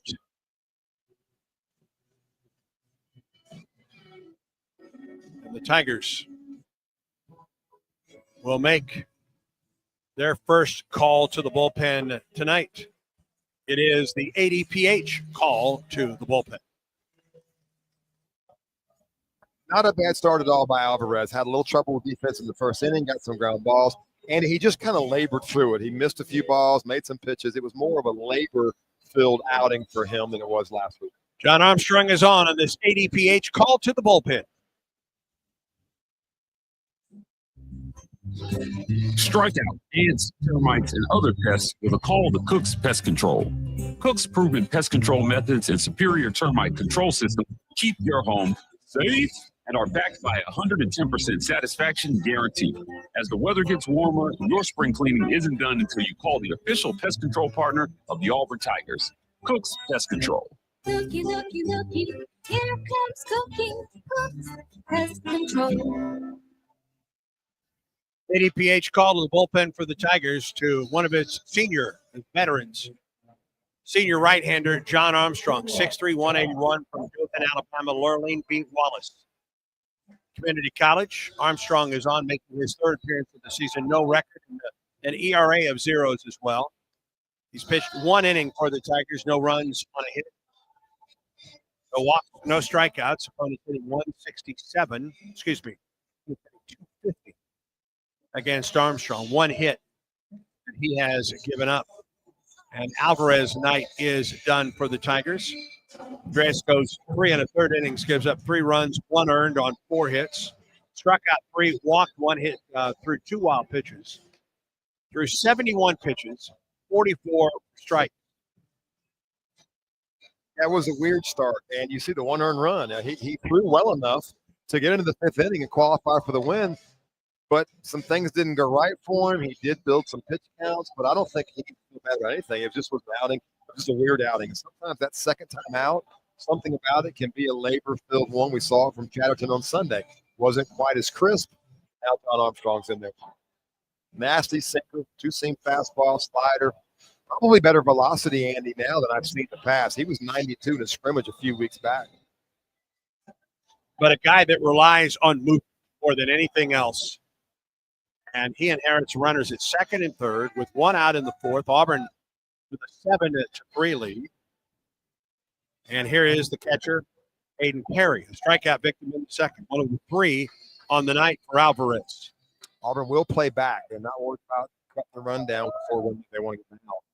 And Armstrong's pretty good with that first pitch. Pretty good ball he did it on Sunday. Comes out of the stretch. Bit of an open stance now. Closes it up. And the pitch. Slider. Sails outside for ball 1. Perry hitting .333 on the season. The homers and a run batted in. Base hit here. Might score 2. Pitch. Ball to the right side. That's going to get through for a base hit. They're going to try to score the runner. Here comes the throw from Irish to the plate. It's not in time. It's a 2-run single to right by Perry. That makes it a 7-5 ball game. And he was a fisted 3-hopper through the 4-hole. It was a good pitch by John Armstrong. A good job by Perry to swing the bat and just chop one through past Rembert. Irish did his best, but too much speed on the base pass. He beat the bat. He just found the hole. Harris and McDonald score for Samford. 3 runs home in the inning for the Bulldogs. 1 out. And that'll bring a number 9 hitter, Michael Gupton, to the plate.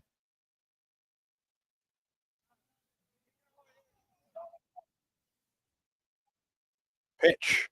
There's a strike. That completes the line on Alvarez. 5 runs, 3 of those earned in 3 1/3 innings tonight. Armstrong off the stretch. 0-1 to Gupton. Up and through off the base and in a shadow left center field. Rembert retrieves it, and there are runners at 1st and 2nd with 1 out for Samford. Just that inning where nothing's going right. He jammed him. The ball's back at the middle. Probably going to be a base hit, but it hits the bag. So Rembert had no chance behind the bag to make the play, and things are going San Francisco right now. Top of the order comes up for the Bulldogs. It's a 7-5 ball game. Auburn led 7-2 coming into the inning. Bulldogs may not be done. Runners at 1st and 2nd and 1 down, and the top of the order up for Samford. Jeffrey Ince, 0 for 1 on the night with a run scored. Runners at 1st and 2nd for Samford with 1 out. The pitch. Fastball at 91 for strike 1. You never know on these Tuesday games. You could just feel the air, Andy, when I was coaching. You could just feel it was just so different than weekends. Like guys maybe not quite as sharp. Weird things happen. Never know. 0-1. Sails high. Ball and a strike. Pretty good matchup for him. Snow at 3rd, even with the off the line. Middle infielders look for 2 here. 1-1. Swing and a miss and fastball away at 92. A ball and 2 strikes. Snow can't shift. Now, he should shift now with 2 outs. He can't shift early because the bunt threat is there with him. If he does back a little bit, that's Snow. Fabian up the middle. Here's the 1-2 pitch to Ince. Fouled it back. Short, compact swing for Jeffrey Ince. Batting .320, a homer. And 3 runs batted in. Opportunity here. Tying run aboard. Then she'll go ahead run at the plate for Samford in the 4th. 3 runs home in the inning for the Bulldogs. Stretch in the 1-2 pitch. Ball to the right side. 2nd hop for Rembert. He throws to 1st to get the out. Runners move up to 2nd and 3rd. Now 2 outs in the inning. Hey, Rembert's solid. relaxed, good feet. You would not know these are freshmen into their 8th game. Him, Taylor, Terrell, pitchers, you just wouldn't know by the way these guys play. Good job, good feet, took his time. Here's Gascandy. Reached on an error and scored in the first. Tapped back to the pitcher, trying to bunt his way on in the third. He bats with runners at second and third, 2 outs here in the fourth. 8th man to bat in the inning for the Bulldogs. Armstrong off the stretch. And the pitch. Upstairs, maybe in, no ball and no strikes. In. Anyway, the wake up and swing runs, one swing, we got a tie ball game. Yes. Good runners, both places for Samford. 1-0 delivery. The bases now are loaded. Cade Carr, their best hitter. Parker Carlson getting this Auburn bullpen. I think that just right now, John Armstrong is not the normal John Armstrong. He's breaking balls in the middle in. A couple of chop base hits, but a hit batter there, and now the alarm is on. Samford offense. Here's Cade Carr, singled home 2 runs in the first. He's also struck out on the night. First time he faces Armstrong. Line drive. It's fair. Down the right field line. That will tie the game, may give Samford the lead. 2 runs are home. They'll hold up the runners at second and third, and the Bulldogs have tied it. Great job by Samford. Swing early, swing often. Again, another ball not hit hard, but just a soft line drive, probably 4 inches on the inside part of the foul line, down the right field line for a double and 2 runs. 4 runs batted in on the night for Carr, and in both of the at-bats in which he has reached, he has jumped on the very first pitch. Did so with a 2-run single in the first, a 2-run double here in the fourth. We'll see Parker Carlson, I believe. Trey Higgins will be the 10th man to bat in the inning for Samford. Bulldogs have scored 5 times to tie the game. And Auburn will indeed go to the bullpen. Auburn led 7-2 coming into the inning. Samford has come back and scored 5 times and may not be done as Auburn makes the Alabama Power call to the bullpen. When the game is on the line, you want someone you can count on. At Alabama Power, we believe in consistency and having each other's back. It's our game plan to safely deliver the electricity you depend on. We give 100% to achieve 99.9% reliability. Learn how we power a better Alabama at alabamapower.com/reliable. Alabama Power is a proud supporter of the Auburn Tigers. Tigers go to their third pitcher here in the fourth inning, and they go to one of their seniors. For 23, Parker Carlson, senior right-hander, 6'2", 202, from Faith Academy in Mobile. Carlson, no record and no earned run average, is making his third appearance of the season with a save. 4 innings pitched, no runs, no hits, strikeout, or a walk at 6 strikeouts for Parker Carlson. And he features probably one of the best sliders on the staff. He'll probably throw it 10 times, probably 7 of them will be sliders at 10 pitches. He's got a good one. He also has a fastball that will be below 90. And it was just a rough night for John Armstrong. He didn't make bad pitches, but credit Samford to swing, right? Swing the bat, see what happens. They did that, and it went in their favor. 2 runs, both earned on 3 hits in a third of an inning for John Armstrong. And with Auburn getting ready to go on the road to face the likes of Ohio State and Oregon State and Baylor this weekend down in Arlington, Texas. The fact that Auburn's had to go to Carlson this early in the game is not the plan for the Tigers, but that is the reality.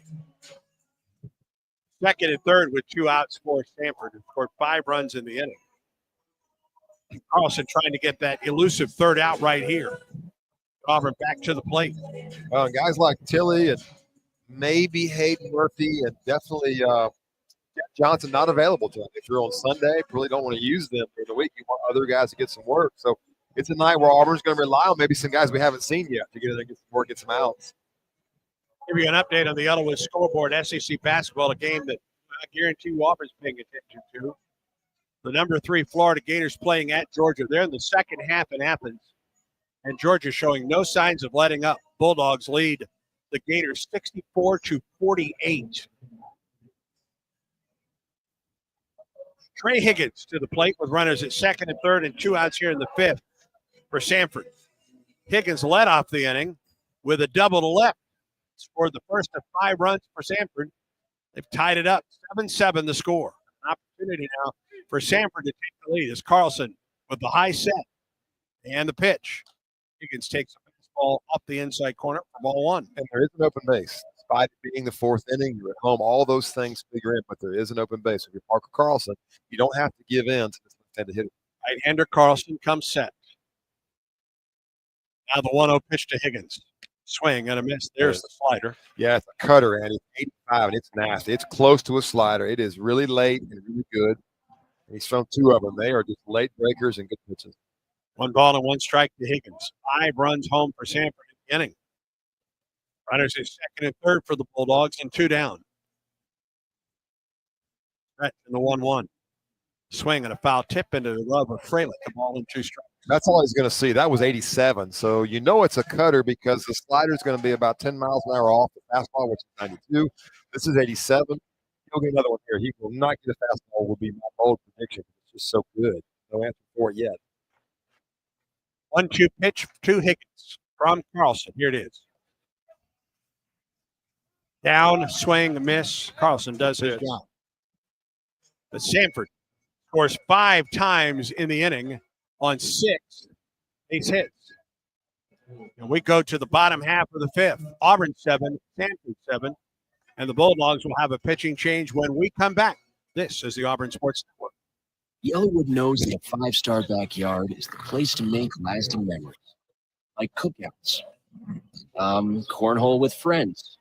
Ooh, a neighborhood potluck with your wife's pasta salad, the one with the feta. Oh, sorry. Or taking a nap on your deck in a hammock. Naps for memories. I love naps. For 5-star backyards and the most memorable experiences, Yellowwood brand pressure-treated fine. If it doesn't have that yellow tag, you don't want it. The Southeastern Conference. It's the land of legends, places, faces, and moments. And he's so good, it's a touchdown! We've seen the confetti fall again and again. We're not done. It's time for the next generation to make their mark and go from 14 deep to 16 strong. It's a whole new ball game in the SEC, and it just means more.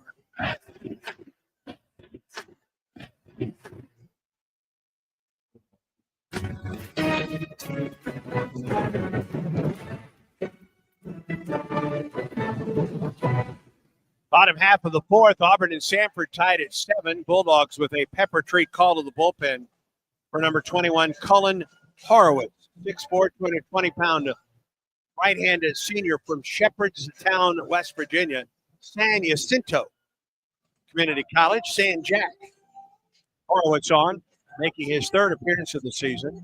No record, an ERA of 10.80. In an inning and 2/3, he's given up 2 runs on 3 hits, a walk, 5 strikeouts. Opponent hitting .375 against Horowitz, who's also given up 2 home runs. Auburn after Samford scored 2 in the top of the 1st, Auburn came back, scored 5 times in the 2nd. Homers by Cooper McMurray, and Chris Rembert. Auburn came back in the 3rd, got another home run from Bubba Terrell. Auburn led 7-2 going into the top half of the 4th, but Samford faced 3 pitchers in the inning and scored 5 times on 6 hits in the inning. We got a brand new ball game as Auburn comes to the plate in the 4th, and it will be the top of the order against the right-hander, Cullen Horowitz. Ball out of his hand, his warm-up pitches was 94 miles an hour. So a big arm. He's also a hitter. Swung the bat at San Jacinto, swung the bat some last year for Samford as a sophomore. 2-way guy. And has 2 at-bats, has hit in 2 games this year. He does not have a batting average. He's 0 for 6. Big fella. Yes, big indeed. shoulders, big legs, big arm. He will get Eric Snow to lead off the Auburn 4th. Tigers and Bulldogs are tied at 7. Eric Snow loves to attack. Stretch and delivery. Up and in with a fastball at 95 That's to Snow. Yes, that's not 85. That's 95. Good stuff. Snow is 0 for 2. He's flied to deep left and tapped back to the pitcher. He awaits the 1-0 from Horowitz. Here it is. This is, well, it gets the strike call. 1-1 the count. Well, I tell you, it's a short arm swing. So from the hitter's perspective, it's all about how long the hitter can see the ball. They don't see it very long from Horowitz. Short, quick arm, almost like a catcher arm swing. That thing's out of there at 95 miles an hour. 1 to Snow. Ground ball foul past third. So what's happening in college baseball now? Here's a guy this is so far through 3 pitches, SEC caliber stuff, 86-mile slider, pitching in the mid-major. There's so much parity, diversity, the portal transfer that you see these big arms throughout baseball. Quality arms, quality depth. 1-2 the count to Snow. As Horowitz comes set. There's a pitch. Snow drives one into deep right field. Back at the warning track. And that is out of here. First Auburn home run for Eric Snow into the bullpen and right. And just like that, the Tigers are back on top. How about your leadoff guy going opposite field? And it was a no doubt. The right field took a look, and he took about 5 steps and watched it go. But your leadoff guy hitting the ball 385 feet, Oppo. Fourth home run for Auburn. Second straight game the Tigers are gone deep 4 times in a game. We're only in the 4th. And here's Cade Ballou. He just smoked him. He knew it. That's the 3rd home run that Horowitz has surrendered this season. That one went 374 feet. Stretching the pitch to Ballou. Swing and a miss. He was looking for his 3rd home run of the year. And yeah, I don't know that we've seen an offense at Auburn in a long, long time. You've been doing longer than I have. And hit a home run. We saw Chris Rembert, number 9, do it. Now we see number 1 do it. Murray does it. We know Ike Irish. Everybody. This guy, Cade Ballou, can do it. 1 through 9. They can get it. 1 pitch to Ballou. Foul back. Over the top of the Auburn dugout. Thank goodness that screen is there. Whew. It's kind of like the Auburn men's basketball team, man. Who do you defend? Right. I mean, you've watched every game. Who do you pitch? That's a great analogy. Really? Agreed. Nicely Who done. do you pitch around? Who do you talk about in the scouting report on Thursday? Say, this is the guy with the nobody. 0-2 to Ballou. Stretch by Horowitz and the pitch on the way. Cade chops it foul past the first base bag.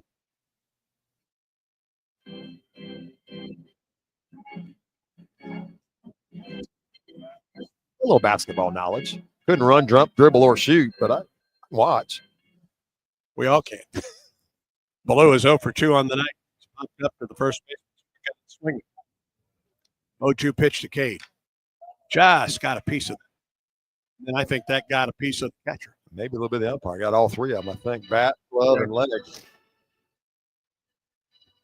A new supply of baseballs for Chandler Durham. Leadoff home run for Eric Snow to right, giving Auburn the lead, 8-7. Cade Ballou from Auburn High School, Andy, very similar to Bub Terrell, a late signee the last 2 years. These 2 guys, 2 of the better hitters we're seeing, they were not guys committed early. 0-2 inside. And that one got off the glove of the catcher, and I think that did get Chandler Durham. Ball and 2 strikes. It has been fun to watch Gabe Gross stay in the dugout this year, and right there, he gets down low. He breaks down on every pitch as if he's in there with them, watching the hitters. It was something I think Coach Thompson and him talked about doing, having him closer to the hitters. Well, 1-2 pitch to Ballou. Here it is. And that did hit him. Boy, Horowitz just kept coming further and further in. Not the start that Samford wanted here in the bottom of the 4th after tying the game in the top.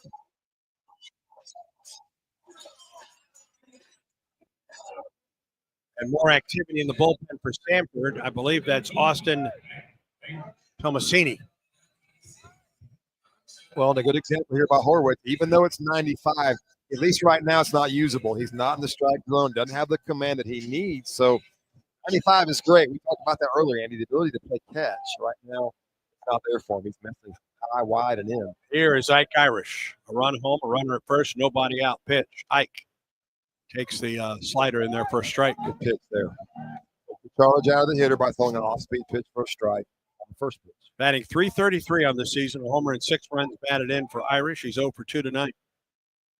Ballou, good lead at first. Strength in the pitch. Irish fouled back the fastball at 93. Oh, it's very close to a balk. He's come set twice and not stayed there very long. And umpires, I think that might be Coach came out with both hands in there. He may have seen that. He may have also tell him, look, I'm set. Make a pitch. Something caused Tony David to come out there pretty quickly.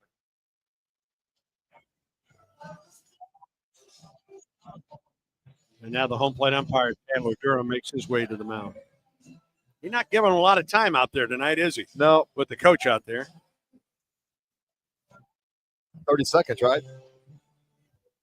By the time you leave the dugout, you have to be out there and back, headed back within 30 seconds. And it's an 8-7 game, so Tony David doing all he can to keep his pitcher in this game and get some outs. He's ahead of Irish 0-2. I don't think it was the fact that he was falling behind Irish. I think it was exactly what you thought. He hadn't come set or was coming close to not coming set. Umpires really shouldn't miss that. They're all looking at it. 0-2. 2 Irish. Here it is. Chopper to the third base. Throws to second for 1. First, not in time. Irish is aboard.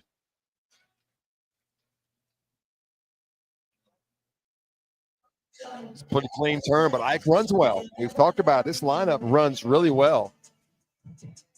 And here's Cooper McMurray. Homer tried to open Auburn's scoring in the second. He has hit one of Auburn's 4 home runs. Rembert, Terrell, and Snow have followed. Irish at first base with 1 out. Chip is on for McMurray. The pitch inside almost got past the catcher. Fastball at 94. And I have no idea about Horwitz, but he has a Marine tattoo on his bicep. You see that "Don't tread on me." It could have happened. I mean, the way guys are coming back now, did he do a stint Marine? It's there. I don't know. I'd love to find out. Pretty cool to find out. It looks like big, strong. 1-0. McMurray swings and misses out in front.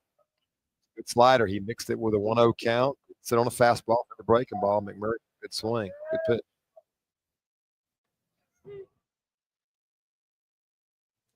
Ball and a strike to McMurray. 1 out. We're in the top of the 4th. Auburn 8-7 lead. The pitch. Strike call on the outside corner. He is sitting 95. He's not touching it. He's living. Saw Cooper McMurray's mom and dad at a restaurant a few weeks ago, and they talked about he had a lower leg injury and was only able to work his upper body out for a while. He lost 25 pounds. Looks really good. He has a body good and strong. 1-2 pitch. Outside 2-2. Good gracious. Did you ever touch 97? No. In my dreams. But a guy like this, Horwitz, he'll get a chance to play professional baseball. It doesn't matter. He's not throwing poorly, but he doesn't have to throw strikes. He does that. 3-2 to Cooper. Swinging a drive down the left field line, curve foul and out of play. Plenty of distance from Murray. Count remains 2 balls and 2 strikes. Yeah, we're saying how the weight loss has just helped everything. He feels better. He moves better. The swings. His body just looks lighter. And good time for him to get in shape and have a great season. He's really evolved into a hitter. I think when he got here, Andy, he was all about home runs. He's evolved into a guy that can really hit. He awaits the 2-2 from Horowitz on the way. High, ball 3. All right, does Auburn start Irish from first here? Like this Auburn ball club can do a little bit of running as well. It was a 3-2 pitch left at bat. Murray got a fastball middle in and hammered it off the batting facility and right. That was 3 pitchers ago. Now a 3-2. McMurray, foul pass first over the green part of the bag, but that is not in fair ground. It should be pink. We had a debate on the SEC coverage. I think it should be pink. Why? I don't know. It just would stand out more, right? I don't think it blends in at all. I think folks can see that. The words of Robin Williams, you should flash, right? Okay. Another 3-2 pitch. There it is. Inside, he just missed. Good at bat. Really, really good at bat. Tough to take. 95 on the inside corner. Well done by Cooper McMurray again.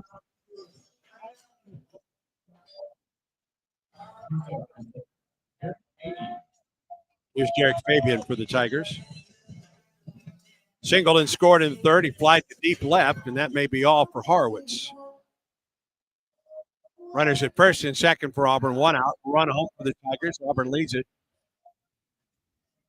by a score of 8-7, and we're only in the 4th. That's an exciting arm for Samford. He will be fine. He didn't have a great outing here, but really, really elite stuff. And I think Tony David knows it. Patting him on the back, trying to pump him up. It is a pepper tree call to the bullpen for Samford. We'll give you the numbers of the new Samford pitcher when we come back. Strike out ants, termites, and other pests with a call to Cook's Pest Control. Cook's proven pest control methods and superior termite control system keep your home safe and are backed by a 110% satisfaction guarantee. As the weather gets warmer, your spring cleaning isn't done until you call the official pest control partner of the Auburn Tigers, Cook's Pest Control. Looky, looky, looky, here comes Cookie, Cook's Pest Control. Cullen Harwood's night is done. He gives way in this pepper tree call to the bullpen for Samford to Austin Tomasini. 6 foot 225 right-handed junior from Madison, Mississippi, and Pearl River Community College. Making his fourth relief appearance of the season, no record in ERA of 6 for Tomasini. 3 innings, 2 runs, both earned on 3 hits. Has struck out 2, walked 3, has given up a homer, and opponents are hitting 300 against Tomasini. Fourth pitcher of the night for Samford. Horowitz goes to third inning and gives up a run on a hit. Walked the batter, hit a batter, and he gives way to Tomasini with runners at first and second for Auburn and 1 out. And the Tigers back on top of Samford 8-7. Tomasini with the curled, light Raleigh Fingers mustache. It was absolutely curled up half of his face. It's lighter, but he's got the look.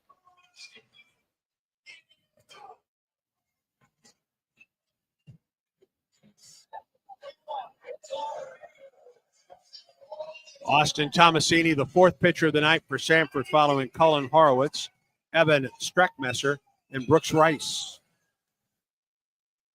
Right-hander for Samford. Started his career at Mississippi State, Andy, 2023. Transferred, as you said, Pearl River. Made 21 appearances there. 3-pitch guy, fastball, slider, change. Fastball at 93. He comes in to replace Cullen Horowitz. First man that Tomasini will face is Derek Fabian, who's 1 for 2 on the night with a run scored. Irish at second and McMurray at first, and Fabian at the plate. Batting .433 with 2 homers and 12 runs batted in the pitch. Side ball 1, 91 on the fastball.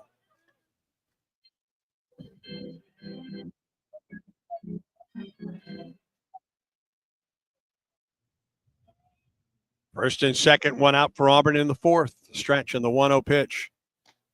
Left it upstairs. 2 balls and no strikes now. He was setting no school records. Nope. Settle in. Outfield plays Fabian to hit the opposite way. Just a bit. 2-0. He grounds it to the third baseman.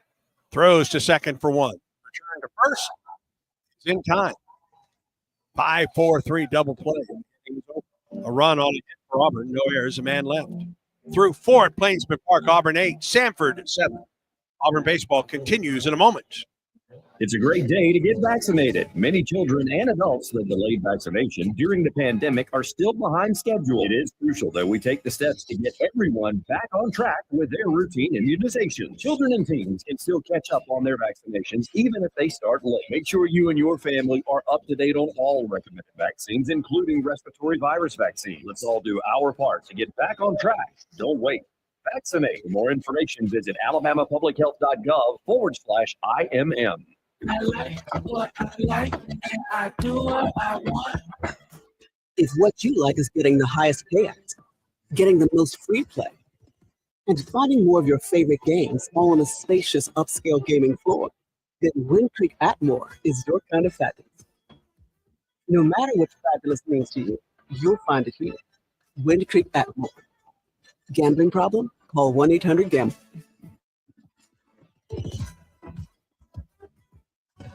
You're listening to Auburn Baseball. Now, more of the Tigers and Bulldogs from Plainsman Park.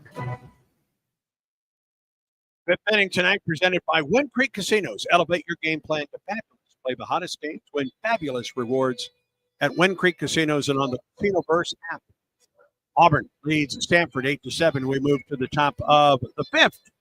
Parker Carlson on for the Tigers. Came on and got the strikeout to get out of the Samford fourth. After Samford tied the game in the fourth inning with 5 runs on 6 hits. Eric Snow homered into the bullpen in right, Auburn's 4th home run of the night. We go to the bottom of, or the top of the fifth, with Auburn on top 8-7. It will be Jackson Harris, Jake Souders, and Parker McDonald for Samford. 7 runs, 7 hits, no errors for Samford. 8 runs, 8 hits, and 1 error for Auburn. Along with Mark Fuller and Jacob Hillman, I'm Andy Burke. Yahir Mendoza in our Skyview Auburn studios tonight. Glad to be with you tonight on the Auburn Sports Network. Line in the pitch to Harris. Swing and a foul back. Parker Carlson went 4 cutters and a breaking ball, curve ball to get the strikeout to end the last inning. The breaking ball was slower. Had the hitter out front right there, a good fastball to get things started. The balls and a strike to Harris of Vestavia Hills. 1 for 2 with a run scored on the night. Actually, 1 for 2 on the night. Pitch. That one misses high from Carlson. Because of the portal and the draft, you don't see a lot of seniors, especially position players, but pitchers as well. And Carlson, one of those guys that's just true to form. Started here as a freshman. He went his career at Auburn and stayed one for the whole time. 1-1. Swing and foul back. Play. Brother Brooks. Yep. They Samford guy the same year Sonny DeShare. I tell you, Auburn has kind of made a minor league system out of the Samford program when they've gotten some really good players. Brooks Carlson and Sonny DeShare came together, and 3 or 4 more since then. Carlson ahead of Harris, a ball and 2 strikes here in the fifth. Right-hander off the wind and the pitch. Ground ball up the middle. It's through for a base hit. 8th hit of the night for Samford, and the 2nd hit of the night for Jackson Harris. The 2-strike flat cutter, 85 miles an hour. It just sat there, and Harris did a good job 2-strike hitting, just punched it back through the middle.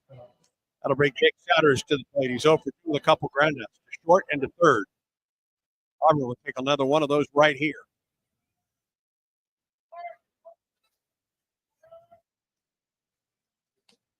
The stretch by Carlson. And the pitch. In there for strike on the Yellowwood scoreboard. That Troy team that Auburn beat here a week ago went to Mississippi State tonight, won 6-5. It's a really good team. They're solid through. A great win for Auburn. 0-1 to Souders. Carlson comes set and the pitch. Ground ball foul. That game, watching it from home, Andy, that game had a regional feel. It was emotional all the way through. There's a lot of back and forth, some words shared, a very competitive game. And, of course, Auburn got a big hit from Mike Irish to finish it off. No balls, 2 strikes to count to Souders. A leadoff single for Harris. We're in the top of the fifth. Auburn 8, Samford 7. Runner first, runner back. Harris 0 for 1 in stolen bases this season. 2 for 3 on the night with a run scored. Represents the potential tying run for the Bulldogs. Stretch. Got him swinging with the slider. Really good one. All he's featuring so far, 2 fastballs. The rest have all been sliders. That was a really good one there with 2 strikes. 2nd strikeout for Parker Carlson. Parker McDonald. The key to a really good 2-strike pitch, Andy, it has to look like a strike for 55 feet. And at the last 5 feet, it's not. It's out of the zone, but the hitter's eyes have told him swing. There's no way to adjust. 1 out and a runner at first, and McDonald at the plate. He's 1 for 2 with a run scored. First runner back. McDonald singled through the right side in the 4th inning and scored 1 of the 5 times for the Bulldogs. High set for Carlson. And the pitch. Ground ball, chopper to the shortstop. Fabian's throw to first is in time. Really didn't have a play at second base. It would have been very, very close. Instead, went to first to get the short out. 2 outs in the inning. Derek Fabian took his time. Senior, the captain, did a good job making a play, make sure he got an out. And I'm continuing to be impressed to watch Fralick call the game behind the plate with no help from the dugout. calling pitches started probably 20, 25 years. I know Coach Barrett hated it. And now it's kind of come back around with Coach Thompson. Most teams don't do it, but this staff believes it's the way to do it. Teach these guys how to call pitchers, and I feel like they're doing a really good job of it. Here's Hayden Perry, who's 1 for 2 with a 2-run single. Pitch. Ground ball to the second baseman, Rembert. He throws first. Carlson. Out of trouble after giving up a leadoff single. No runs, a hit, no errors, and a man left. Bottom half of the fifth we go with Auburn leading Samford 8-7. Auburn baseball continues in a moment. It's that time of year again, Auburn basketball. And as this year's team makes history, you can catch every second of the historic run at Baumhower's Victory Grill. With 77 TVs, you won't miss a second of Auburn basketball while enjoying our famous wings, cold beer, and, of course, gooey fries. And don't forget Tiger Talk on Thursdays throughout the season, live with Coach Bruce Pearl in-house discussing all things Auburn basketball. Located on 2353 Bent Creek Road off of Exit 57 on I-85. War Eagle. You've created a comfortable home office. Now let Carrier provide the cash bonus. For a limited time, you can claim up to $1,550 in cool cash rebates on a qualified Carrier home comfort system. There's never been a better time to upgrade to year-round premium comfort and energy savings. Carrier, turn to the experts.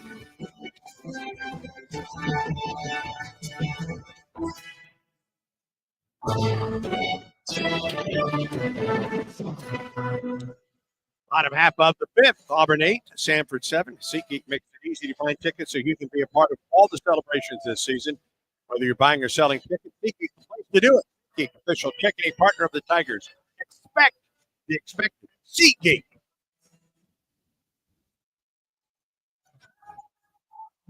Austin Tomasini got a 5-4-3 double play.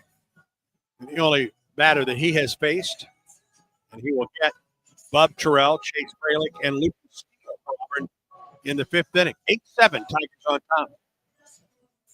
Look at the Yellowwood scoreboard in SEC basketball tonight. Georgia by 7 leads Florida 74-67. 6:19 to go in the second half. That game is at Stegman Coliseum. A lot of time, Bert. In Athens. Yes, it is. Too much. SEC baseball tonight. Troy wins at Mississippi State 6-5. Down the rest of the scoreboard for you. As Bub Terrell leads off the Auburn fifth. Bub high and away, ball one. Bub is 1 for 1 with a 2-run homer to right. He scored twice. Ole Miss 15, Southern Miss 8. That's the final. Missouri leading Lindenwood 14-9. That's in the top of the ninth. Terrell takes the slider in for strike. Alabama 20, Jacksonville State 11 at the top of the ninth with Tuscaloosa.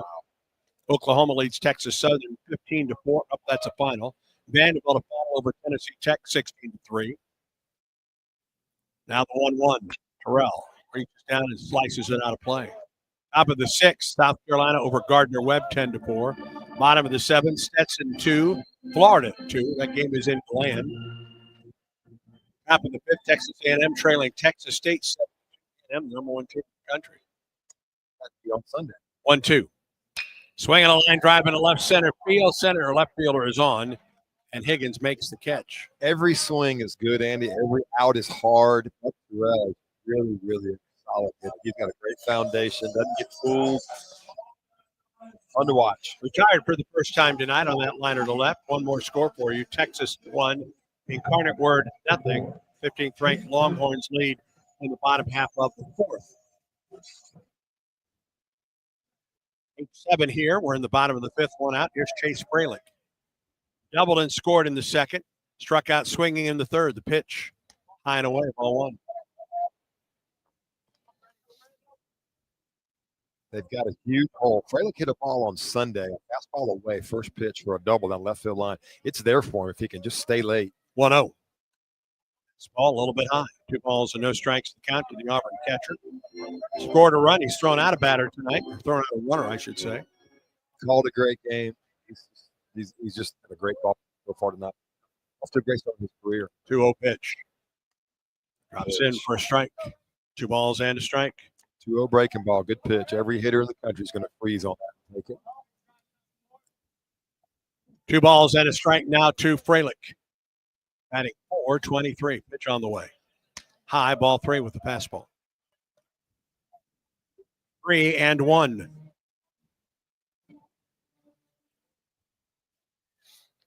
Shift is on. Entire left side of the infield is wide open. The 3-1. Fralick takes ball 4 high.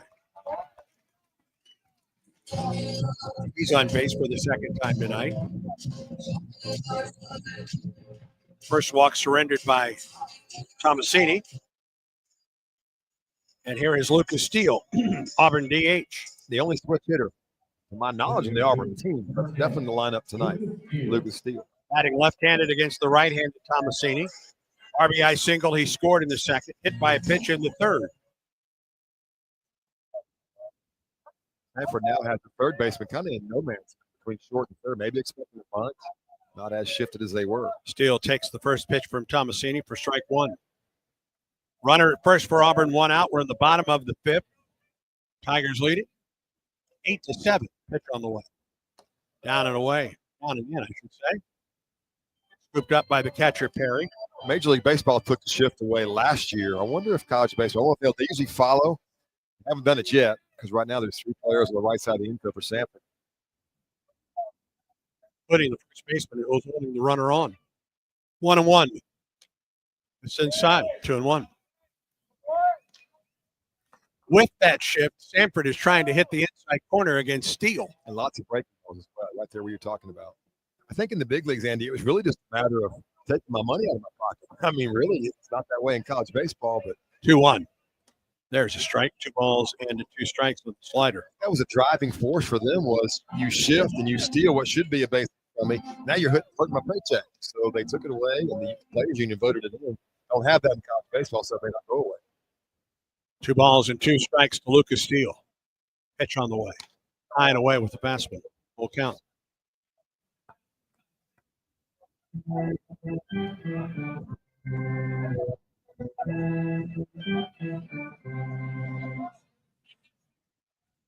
Runner at first, 1 out. 3-2 the count to Steele. The pitch.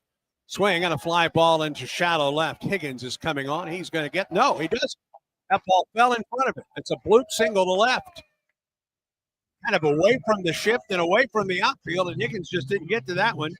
Steele has his second hit of the night. Well, Andy, he may have decoyed you and I both because he pulled up like he had it. I thought he was under it, and the ball dropped in front of him. So I guess he didn't see it or knew he couldn't get there. Second hit of the night for Steele. He's 2 for 2. He's been on base all 3 times. And now here's Chris Rembert. Hit a 3-run homer in the second. He's also lined to right. He's hit the ball hard twice tonight. Tomasini stretches in the pitch. Fastball down the middle for a strike. The physical side of the freshmen that come in here for Auburn, their legs, their bodies, so much more developed than you saw in years past. First and second, 1 out for Auburn. 0-1 to Rembert. Swing and a miss, went after a high fastball. Came up empty, 0-2. I think we're training kids in the weight room at a younger age. And when they get here, the diet, the food, the amount of protein that they're pulling into these guys, 15, 20 pounds in 6 months. Rembert hitting .263, 2 homers, 5 runs batted in, the 0-2. Fouled back on a high fastball. His swing reminds me a little of Ryan Bliss. I agree with you 100%. Especially the way that the top hand comes off a little bit. Has the pop at Ryan Bliss, who, boy, if the Mariners don't keep him up, something wrong with him. Howie Kendrick, that mold. 0-2. Swing on a line drive down the left field line. That's trouble. That's going to get down. Here comes the first runner in. Runner on his way to third base. The throw. Hey, it's a double for Rembert. An RBI double for Chris. And the Tigers add to their lead. Auburn leads 9-7. An 0-2 pitch. He got a breaking ball in the middle, Andy, and he stayed late. Really not a bad pitch at all, but Chris Rembert just did a good job of being up late on the pitch, letting the ball get in there and getting the barrel to it. And great hustle by Lucas Steele, just slipping in there from second to third. An RBI double for Rembert. He has 4 runs batted in. And once again, Samford will make a pepper tree call to the bullpen. When the game is on the line, you want someone you can count on. At Alabama Power, we believe in consistency and having each other's back. It's our game plan to safely deliver the electricity you depend on. We give 100% to achieve 99.9% reliability. Learn how we power a better Alabama at alabamapower.com/reliable. Alabama Power is a proud supporter of the Auburn Tigers.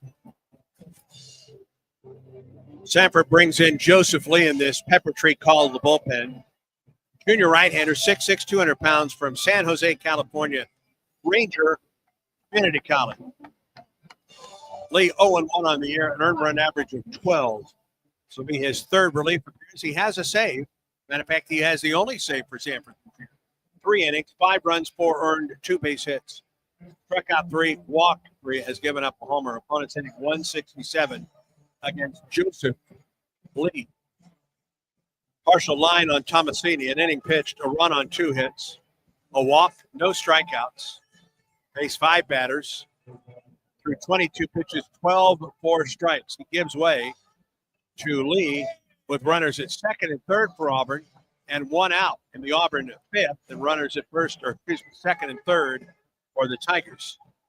High arm slot, Andy. Fastball will be somewhere in the low 90s with a good overhand curveball. So similar to what we've seen before. Auburn's seen 2 good arms and hasn't bothered them a bit. They've continued to swing the bat, hit the ball hard. Lee is the 5th pitcher of the night for the Bulldogs. Auburn, of course, on the road this weekend in Arlington, Texas. Samford will follow tonight's game by playing host to Kennesaw State. A 4-game set Friday, a doubleheader on Saturday, and another game on Sunday in Birmingham. A lot of baseball in one weekend. That's a lot of arms needed to play 4 9-inning games. I think that's one reason we've seen as many arms tonight and not a long appearance for any of them. And Saturday could be a 9 and a 7, or it could be 2 7s. Right. But they play 4-9. That's a lot of baseball. All right, here's Eric Snow, who homered his last time up. So it is up. Second and third, 1 down the pitch. Snow swings and fouls off the first pitch. Off the glove of the catcher. The runners advance, but they'll head back to second and third.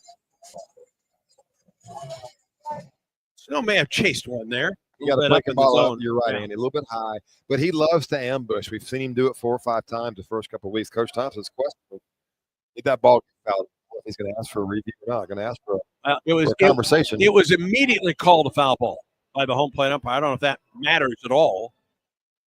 Can it be reviewed? I don't know if that can be reviewed. They can certainly talk about it, and that's what they're doing right now. I don't know if you can review a foul ball or not. I'm not certain you can. But Snow loves to attack first pitches, and he got a little greedy there, a little eager. Called a foul ball. Yeah, it will stay. There will be. That may have been the only thing they can do is confirm.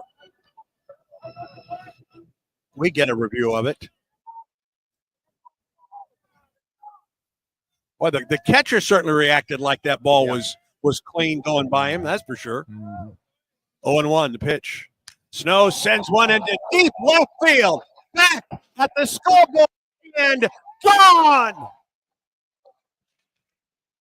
Did that get down? 2 runs will score. I thought it hit the scoreboard. Andy, I did too. I don't see an umpire far enough out. No. I don't see Auburn trying to question or review it. I guess it's going to be a double. It'll be a double for Snow. Well, that came close to being a 3-run homer. That ball was smoked by Snow. No umpire went out. No umpire left the infield to go out and look at that one. And none of the coaches from Auburn are questioning it. So I guess they could see it better than we can. We'll get a review here on the booth. He certainly took care of that fastball, didn't he? Top of the wall. Just barely. Top of the wall. Just barely. Wow. Now, the most important thing is 2-run score on the double by Snow, who has now driven in 3 runs with his last 2 swings. He's at second base. Auburn leads 11-6. Auburn may ask to see that this was instead a double instead a homer. Replay review presented by Jackson Services. Time to review your home's heating and cooling system. Choose Jackson Services comfort you can count on. From quick repairs to energy-saving upgrades, Jackson Services keeps Alabama's homes running smoothly year-round. Visit jacksonservices.com. Jackson Services, official carrier authorized dealer. And I was watching Carl Nunemaker in the third base box. He didn't react at all. Wow. So this will be a challenge from the umpiring crew and not from Auburn. Not counting against Auburn. Yeah. Carl Nunemaker didn't react at all. He's out there, not real far. It's kind of dark right there on the Coca-Cola sign. And nobody reacted, but they're definitely going to look at it. That ball was smoked. He hits the ball hard. Sure, we get another look at this. I think that hit behind and bounced back Something in. metal. May have hit the post of the scoreboard out there in right center. Yep. I think that hit the post back there and bounced back in, and we get a closer review. That one won't help us, I don't think. I think that hit behind the left field wall and came back. Yeah, that's going to be a home run. I agree with you. Careful, young man. I'm 1 for 1. Really? Good idea. Jacob's with me. All right, we're in. As Bruce Pearl would say, be humble and hungry. The review continues. This review is taking place here. If this for the SEC coming up, that's a review that will take place in Birmingham. I can't tell if it hit the scoreboard or hit underneath the scoreboard. It hit the top of the wall. It appears. The way it kicked back in, it hit something solid. And the padding on the wall should be soft. Agreed. All right, that may stand as a double. Can they overturn it? I don't know. I mean, they can overturn it. I don't think they will. Gabe Gross certainly thinks it was a home run. I'm watching his reaction in the Auburn dugout. Great addition from the University of South Florida. Has Eric Snow. He's done a great job at third. He settled in out the leadoff spot and hit the ball hard every time he swings it. Runs hard, runs well. Homered in his last at bat, and then on a 0-1 pitch, he ambushed a fastball that hit below the scoreboard. It either hit and came back with the double, and here comes the call from the umpires. After review, the ball's in the park. 1 for 2. Yep. Runner safe at second. You should know to stay humble. It stayed in the park by inches, but it stayed in the park for a double. So Snow with a 2-run double. That's the most important thing. And Auburn is back up by 4. It may not be done. Here's Ike Irish. 3 runs have scored in the inning for the Tigers. Here's the stretch and the pitch to Ike. Tried to hold up and fouled off. Excuse me, this is Cade Ballou. I apologize. Cade looking for his first hit of the night. Hit by a pitch in the 4th. Struck out in the 2nd. Popped up to the first baseman in the 1st inning. Irish waits on deck for Auburn. 3 runs home in the inning. The pitch. Ballou takes it low. 1 ball and 1 strike to the Auburn center fielder. Samford tied it up with a 5-run 5th inning or 4th inning. Auburn has scored 4 times since then and leads 11-7. Now the stretch. Here's the pitch.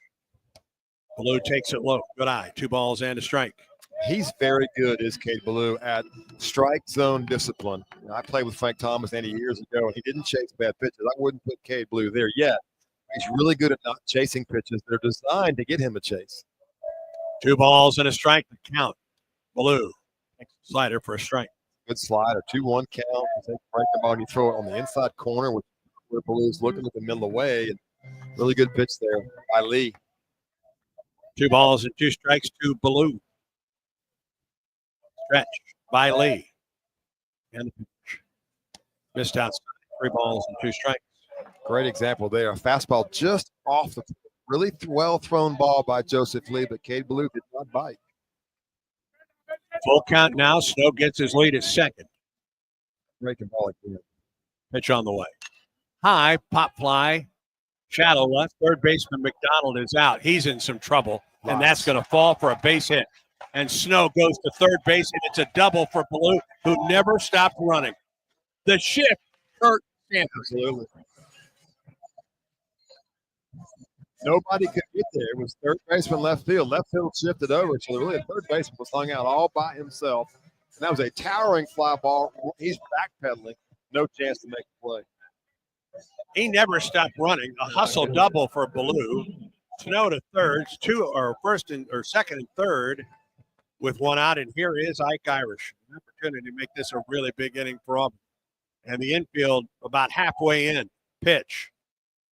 Bounced up there, blocked by the catcher. It rolls away, but not far enough for Snow to advance. I came to watch a scrimmage a couple times on Saturdays in January, and the only time I heard Coach Thompson yell was when something didn't go right base running wise. He didn't think it was aggressive enough. He came out of his shoes 3 or 4 times.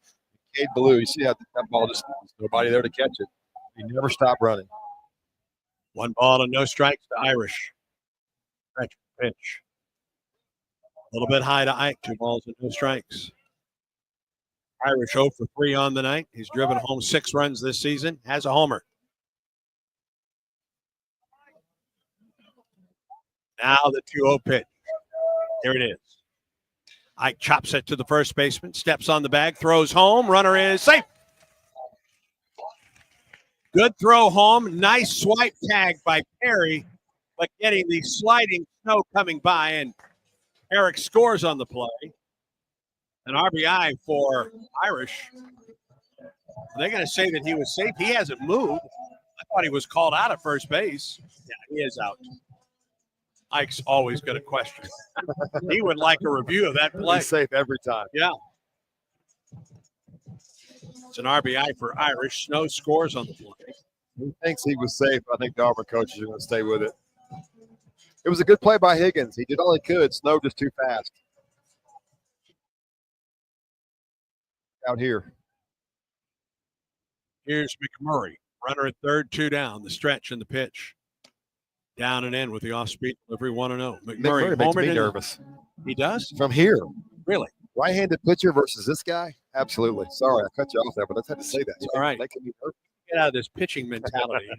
Can't help. I'm just looks like he just whatever he gets. There's a strike. A ball and a strike to McMurray. Opened the Auburn scoring with a home run in the second.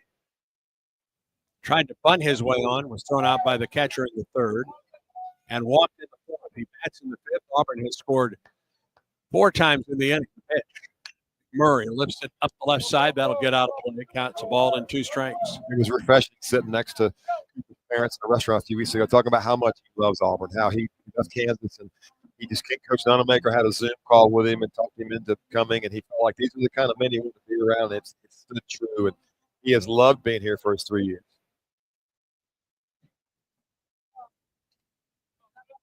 Stretch and the pitch on the way to McMurray. Swing on a line drive caught by the second baseman in the inning is actually the shortstop made the catch and the inning's over. Auburn scores 4 runs on 1, 2, 3, 4, 5 base hits, no errors, a man left. To the 6th we go. Auburn 12, Samford 7. And this is the Auburn Sports Network. Auburn family, giddy up. It's time for number 1 Equestrian's last home meet of the season, and we're taking on Georgia on Saturday, March 1st at 11 a.m. Your top-ranked Tigers go head-to-head with the Bulldogs for our all-Auburn, all-orange meet. Don't miss out on free admission, free equestrian-themed baseball jerseys, and a free chance to cheer on your Tigers one last time at home as we celebrate and honor our seniors. Bring your friends and family to pack out the Auburn University Equestrian Center. That's Saturday, March 1st at 11 a.m. with free admission. War Eagle. Strike out ants, termites, and other pests with a call to Cook's Pest Control. Cook's proven pest control methods and superior termite control system keep your home safe and are backed by a 110% satisfaction guarantee. As the weather gets warmer, your spring cleaning isn't done until you call the official pest control partner of the Auburn Tigers, Cook's Pest Control. Looky, looky, looky, here comes Cookie, Cook's Pest Control.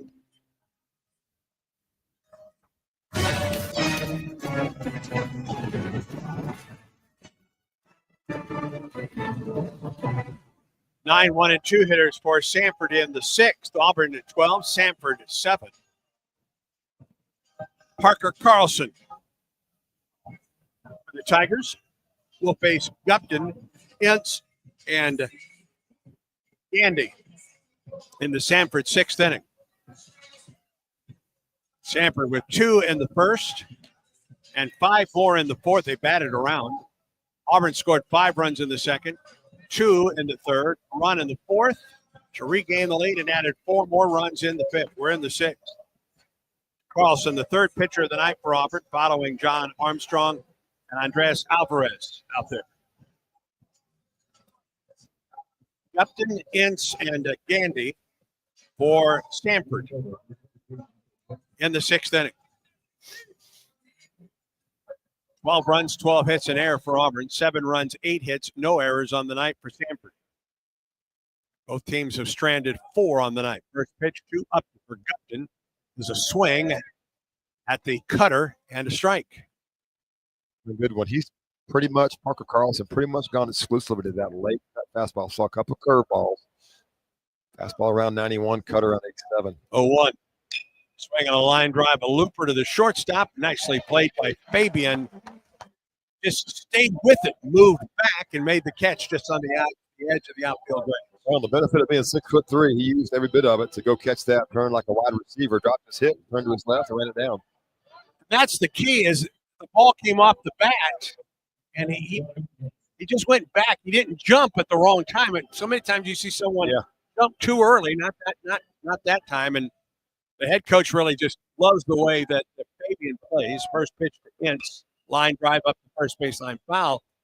And he's a captain on this ball club. One of the reasons is his coaching ability on and off the field in Derek Fabian, who's off to a terrific start at the plate for the Tigers. Opening day, I think Eric Snow played short. After maybe day 2, but since then it's been Fabian's job. And he's the right guy. He's the best shortstop potential on the team. The ball's in a strike to Jeffrey Ince.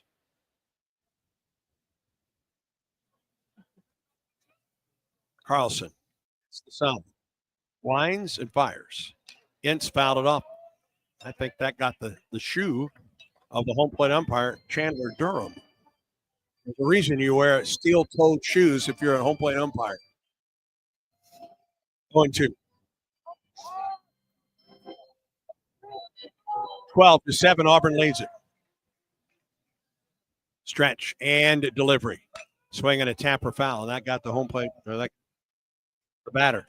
Steady diet of really good late breaking balls from Parker Carlson, which is what you're going to do when you're going to be a 1 to 2 inning guy, middle of the order, maybe a setup, maybe a hold guy. That's what you do. Your best breaking balls. You don't throw many pitches, you're out of the game, ready to go the next day. He's only 18 pitches so far. 0-2, the count to Ince. Winding the pitch. It missed low. A ball and 2 strikes. It's about 6 or 7 balls in the dirt. Chase Freeland has just smothered. They have not gotten left, right, or back. He just stopped right there. And just continued to watch him play back there at the plate. 1 ball and 2 strikes to the Jackson, Mississippi leadoff man for Samford. 1-2 from Carlson. And 2 strikes.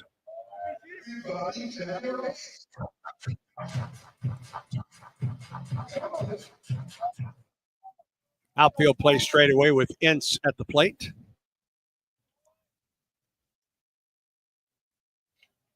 Wind and delivery from Carlson. Swing the foul out of play.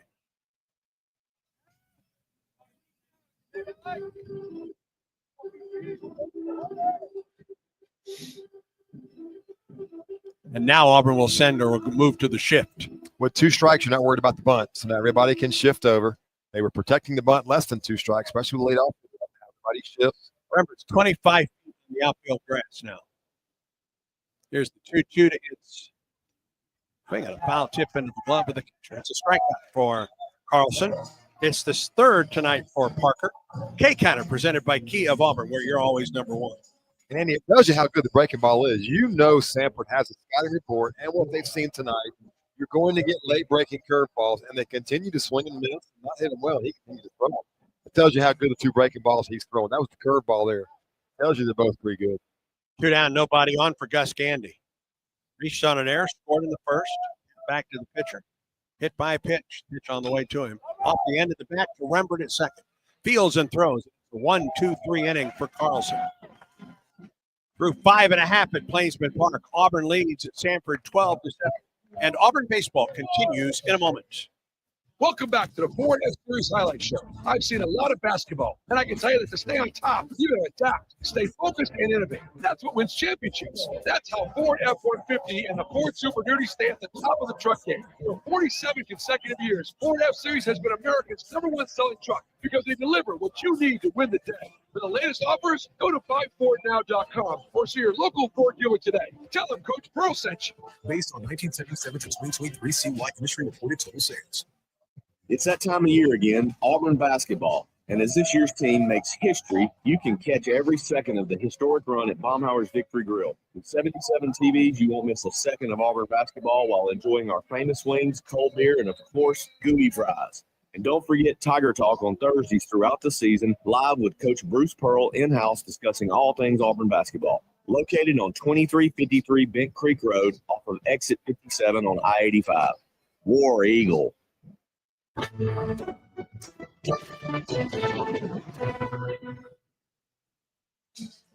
Samford goes to defense in the bottom of the sixth, the Bulldogs also make a pepper tree call to the bullpen for number 5, John Whitney, 5'10", 180-pound junior, a right-hander out of Venice, Florida, and Venice Senior High School.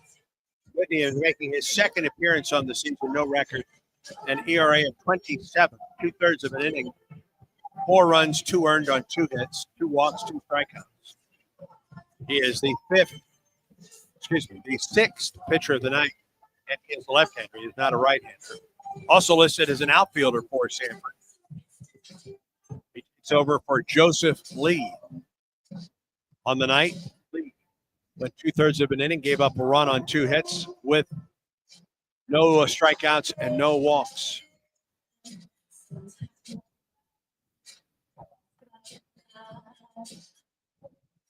Left-hander John Whitney.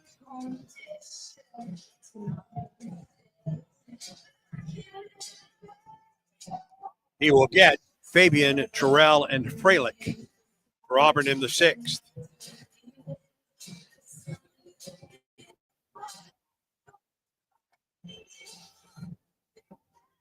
Nice job by Carlson after Auburn scored those 4 runs to extend the lead to 5 to get 1, 2, and 3.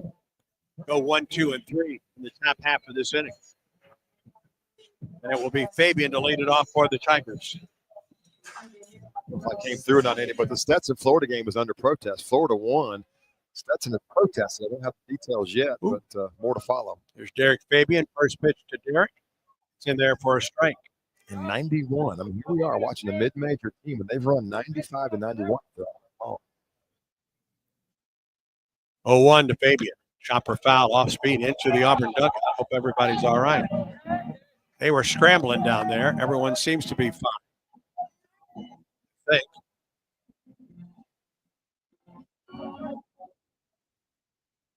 I don't see a trainer moving over. Be okay. No, yeah.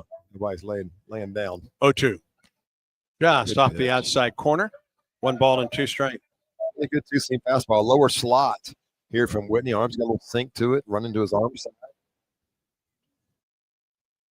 Now the 1-2 delivery. Guy fouled or jammed him. He fouled it up and out of play. 5 seconds to go in Athens. Bulldogs lead Florida 87-83. Huge. Okay, it sure could. Now the 1-2 pitch. Outside, 2 balls and 2 strikes. Florida, one of those 2 teams in the SEC. 2 games behind Auburn with, after tonight, 3 games to play for the Bulldogs. 3-2 pitch.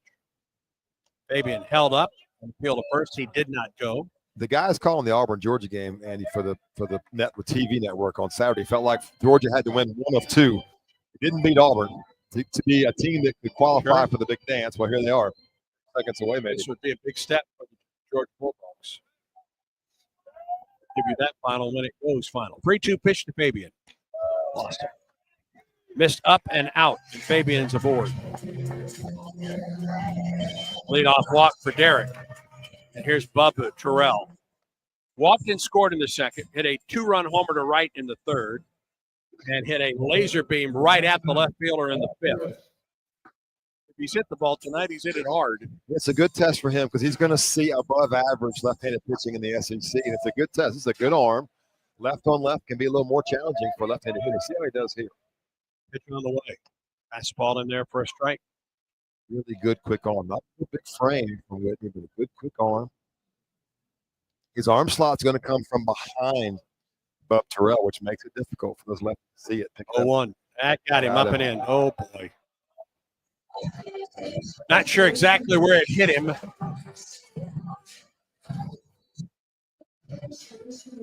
It got him on the right forearm. I'm glad to see that it got him above the wrist. I sure hope it did. He's at first.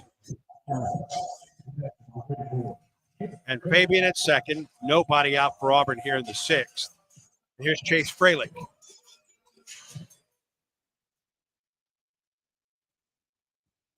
Chip Malay, nice. Pitch on the way to Fralick. It missed outside. 1 ball and no strikes the count.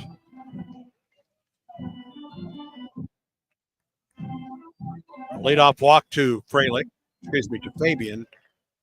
Terrell hit by a pitch on an 0-1 delivery. Now the 1-0. Fralick takes it high. No strikes.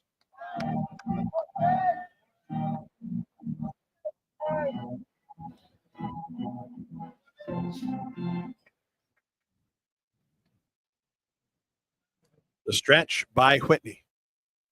And the 2-0. Fralick takes it low, ball 3. Didn't miss by much. And the discipline of these young hitters. It's really fun to watch. We talked a lot about Rembert, Fabian, Terrell. The discipline of these guys. Good pitch, 2-0. He took it down. Right-hander in the bullpen for Samford, warming up the 3-0 to Fralick down the middle for a strike. 12-7. Auburn leads. Tigers about hit the Bulldogs 12-8. Now the 3-1 pitch to Fralick. Here it is. He walked this night. 2 walks and a hit batter, and the bases are loaded. Nobody out for Auburn in the 6th. Yeah, that'll drive your head coach crazy. He's ready. He's hanging on the edge of the dugout, ready to come get Lee or Whitney. I'm sorry. Try another guy. Just keep trying arms so you find the right combination. Lucas Steele, the DH, will face his former team with the bases loaded and nobody out. Do it against, I think, against the new pitcher. Yep. Once again, Samford makes the pepper treat call to the bullpen.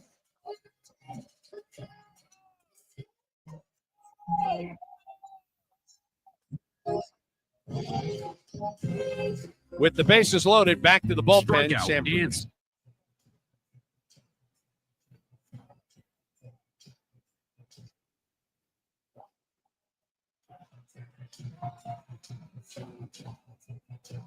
Again, a pepper tree called to the bullpen.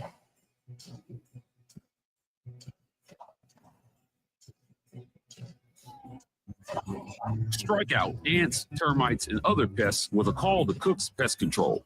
Cook's proven pest control methods and superior termite control system keep your home safe and are backed by a 110% satisfaction guarantee. As the weather gets warmer, your spring cleaning isn't done until you call the official pest control partner of the Auburn Tigers, Cook's Pest Control. Looky, looky, looky. Here comes Cookie. Pest Control.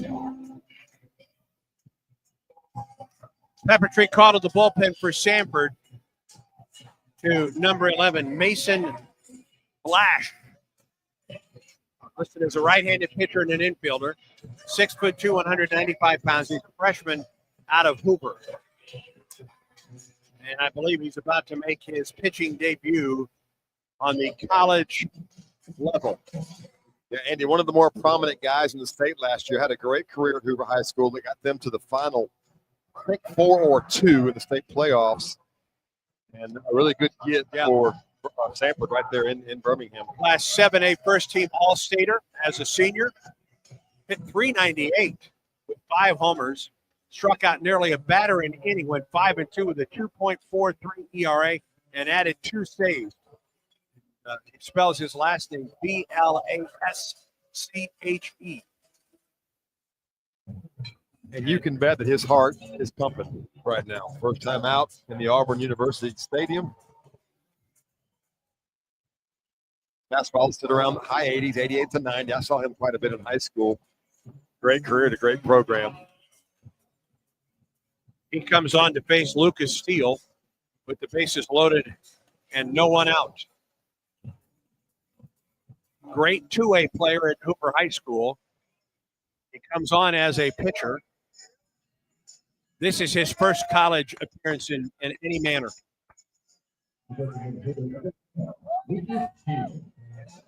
Lucas has had a good night against his former team. He's been on base 3 times, has singled twice and scored. He's also been hit by a pitch. He's switch hitter for the Tigers, bats with the bases loaded and no one out. Tough matchup for Black. Have this as his first pitch. And the first pitch misses low for ball 1. Well, Georgia has done Auburn a favor tonight, has beaten Florida 88-83 at Stegman Coliseum. A win for Auburn tomorrow night, and the Tigers would clinch at least a share of the SEC against Florida. We'll explain in a minute. Like former team. 1-0 inside. 2 balls and no strikes to Steele. Alabama plays at Mississippi State. Now that game is underway, as a matter of fact. Try and get you a score on that one. Right now, Alabama out to a 16-9 lead. Pitch on the way. Steve takes a strike. That game is being played in Tuscaloosa.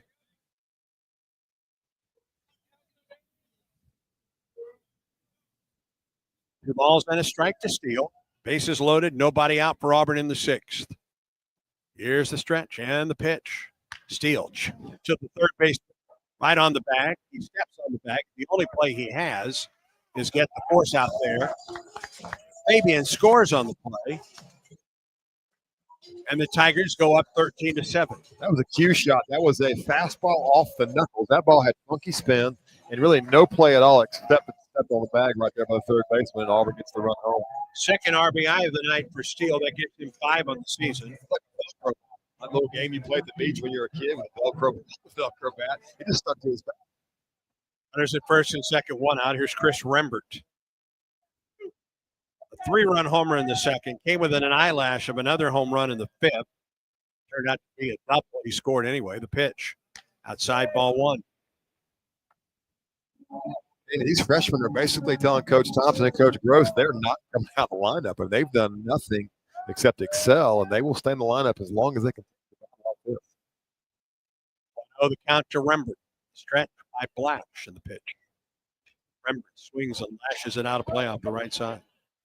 You're right, though. You hit it, Ryan Bliss, which is a huge statement because all Ryan Bliss did from day one when he got here was hit. And he's still hitting, and he's now trying to stick there. And that's what maybe a little more physical than Ryan Bliss. Very similar style and build. A ball into strike to Rembert. Stretch. And pitch. Misses outside and low. Scooped up by the pitcher, the catcher, Perry. Follow the Auburn guys in their stats. And I don't know that I've seen more than 3 games in Ryan Bliss's now 3+ year career where he didn't get hit. Just hitters hit, and he just hit at every level. 2-1 pitch to Rembert. All 3 low. Top of the order, and Eric Snow waits on deck. Dangerous pitch here. 3-1 count. Samford has to come in there with a strike. Lash has got to get in there and try to get ahead or get a ground ball, and Rembert's ready. From the right side, closed stance by Rembert. Here's the 3-1. Jammed him with a fastball, and he fouled it back. He did. You're right. Get it in on the hands. He did at 90. Best fastball of the night, and he did. He got it there and beat the bat. Eric Gabarra is Auburn's first base coach tonight. They believe there's a possibility he could play this weekend down in Arlington, back from that hamstring pull. 3 balls and 2 strikes to Rembert. Stretch. That's the pitch. Jammed him again, and he fouled it back. Good job of hitting. And I think some of the people in the Auburn dugout think that Guevara may be the best pure hitter, which is a huge statement when you figure out the name we're talking about here. But they really feel like he pulled a hamstring last week on first base on the front, maybe. And there's some conversation. He's the best pure hitter. He hasn't been playing now for the better part of 4 games. 3-2 pitch again to Rembert. Here it is. Again, jammed it, and he Great fouled at it back. Really is good at bat. Great at bat. Sitting on his hands at Yeah. 91, and he's just continuing to play pepper with it and get rid of it. Does he pull the string here? It's a good question. You do have an open base, technically speaking, even though it's not first base. Right. Come right at him. Another full count pitch to Rembert with runners at first and second, one out. A run home for Auburn. Tigers lead Samford 13-7. Stretch. Here comes the pitch. Miss low and away. Really good at bat by Chris Sure Rembert. was. Beautiful. Works the Gets walk five and the flags. bases are loaded. That was a very experienced at bat. His hitting coach. And now the bases are loaded for Snow.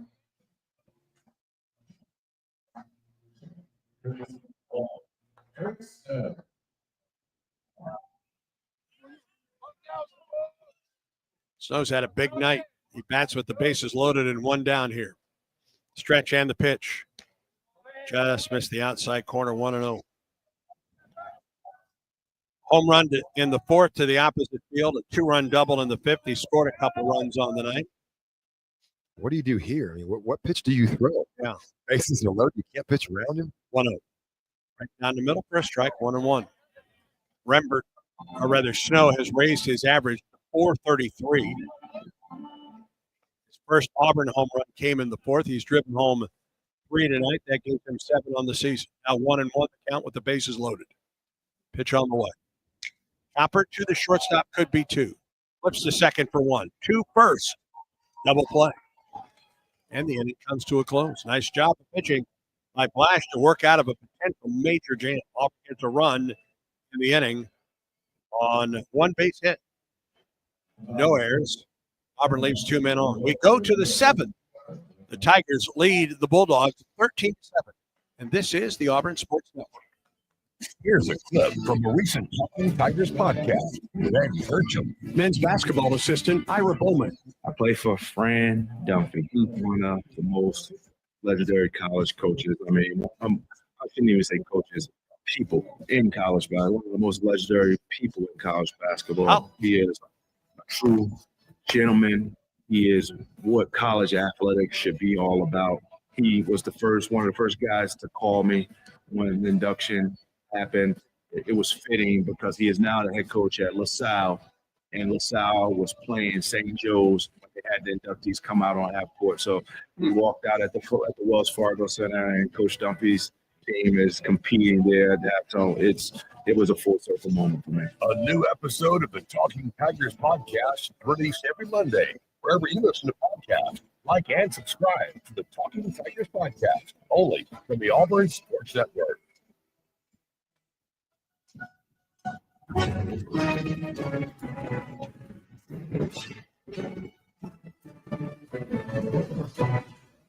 Parker Carlson back to work in the top of the 7th. Auburn leads Samford 13-7. Carlson came on to get Auburn out of trouble in the 4th. He got a strikeout.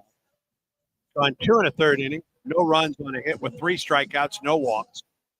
He's thrown 23 pitches, 19 for strikes.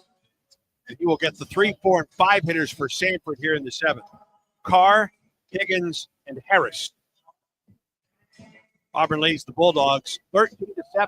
Samford came back, scored 5 runs in the top of the 4th, batted around, and tied the game. Auburn, since that time, though, has scored 6 unanswered runs and leads 13-7. Andy, Auburn has Jackson Sanders. Been a very special freshman so far, getting loose, ready to go in the bullpen just in case. A couple of things coming up after these 2. First pitch from Carlson. That's the slider, and that's a swinging strike. And it's just so relaxed. It's what you would expect out of a senior. Parker Carlson's done a little bit of everything and just very relaxed, smooth. And like you said, Amy, 19 now, 22 strikes. 0-1 pitch. Swing and a miss. Another slider, outside corner. 0-2 the count. And they know it's coming. And they are swinging and missing by feet, which tells you how tight, how late the break is on the Carlson slider. No 0-2 the count. 2 Carr. Line to the pitch. This is low. Ball and 2 strikes. Carr with a 2-run single in the first. He had a 2-run single in the 4th. He's had a good night. He's 2 for 3 with 4 runs batted in. He is the last man through the order for Carlson to face, the ninth man that he has faced in this order. 1-2 pitch. Ground ball up the middle to Fabian. To his left, stays down, throws to first in time for the out. Of Carlson's outs, 3 strikeouts, 3 groundouts, and 4 groundouts in a lineup. He has not given up a ball on the outfield yet. Yeah, that's the result of the slider off the end of the bat. So it's a down angle pitch. It's breaking down. They swing over it, and they hit ground balls, much like a sticker going the other way. Straight Higgins, first pitch. Higgins chops the foul up the first base line. It's funny as I'm watching Samford, I'm thinking, who are we playing for Auburn next year from Samford? Which hitter is it that will make their way up to the Auburn lineup next year? Sure, the folks at Samford like to Probably not. Probably not. I'm sorry. It's Auburn Radio Network. It is. Auburn Sports Network. 0-1. Missed outside, a ball and a strike to Higgins. Higgins with a double. He scored in the 4th. He has also reached on a fielder's choice. He was the first man to face Carlson in the 4th and struck out. Carlson got out of the end of the pitch. A little bit outside, 2 balls and a strike. A rare fastball there at 88. Good two-seam life the other way. I think he'll go right back to the slider. That's what he offers. Relievers can do this. Starting pitchers have to use their fastball, but a guy's going to come in for inning here, 2 innings there, can throw the slider. 2-1. Try calling the outside. They went backdoor. Really good. Now with 2 strikes, the Auburn defense will shift. 2 balls and 2 strikes to Trey Higgins out of Oxford, Alabama. Here comes the pitch. Line drive, base hit. The middle. Second base runner that Carlson has allowed. Solid single. A 1-out single for Samford here in the 7th. And the first pitch over the middle of a 2-strike slider. Higgins did a really good job of letting it get there, but Carlson, the first miss out over the plate with 2 strikes. War Eagle Plus is here. Sign up for the new streaming video and content platform for Auburn Athletics, offering fans and insiders look into the student athletes and coaches on the plane. For more information and to sign up, visit wareagleplus.com. And that will be all for Parker Carlson. A terrific outing tonight. Really good. good. A 1-out single. And Auburn will go to the bullpen. It is a Conecuh sausage call to the bullpen. Auburn goes to Jackson Sanders in this Conecuh sausage call to the bullpen. When the game is on the line, you want someone you can count on. At Alabama Power, we believe in consistency and having each other's back. It's our game plan to safely deliver the electricity you depend on. We give 100% to achieve 99.9% reliability. Learn how we power a better Alabama at alabamapower.com/reliable. Alabama Power is a proud supporter of the Auburn Tigers. Auburn's Conecuh sausage call to the bullpen is for Jackson Sanders, left-handed freshman, 6'3", 212 pounds, out of Opelika, Alabama. Played his high school baseball most recently at Valley High School. Valley ran. Jackson Sanders is on for his 4th appearance of the season. Sanders 1-0 on the year, 1.35 earned run average, 6 2/3 innings. A run, it was earned on 5 base hits, 5 strikeouts, 3 walks. No homers, and opponents are hitting .208 against the big left-hander, Jackson Sanders. And Andy, he's been electric. He committed as an 8th grader. Yes, as an 8th grader. The NCAA had a rule, it's now gone, that you could offer underclassmen. He was one of those guys that was 88 to 90 miles an hour, finishing his 8th grade year. Stayed committed for 5 years to Auburn and has been better than advertised so far. It's electric. It's a 2-seam fastball at 92. Great life and a really good slider. Andy, give me the name of the pitcher from Arkansas last year that was so dominant. Pitcher of the year in the league. I didn't see him. I know you're talking about. That's what it's similar to. Right. He was a first-round pick. It's very similar stuff to that. I wish I had his name, but that's what it's similar to. It's really good stuff from right down the road in Valley, Alabama. Really terrific night for Parker Carlson. 2 2/3 innings, no runs on 2 hits, 3 strikeouts, no walks. 32 pitches, 25 strikes for Carlson. He is the pitcher of record for Auburn. Can be the winner, cannot be the loser.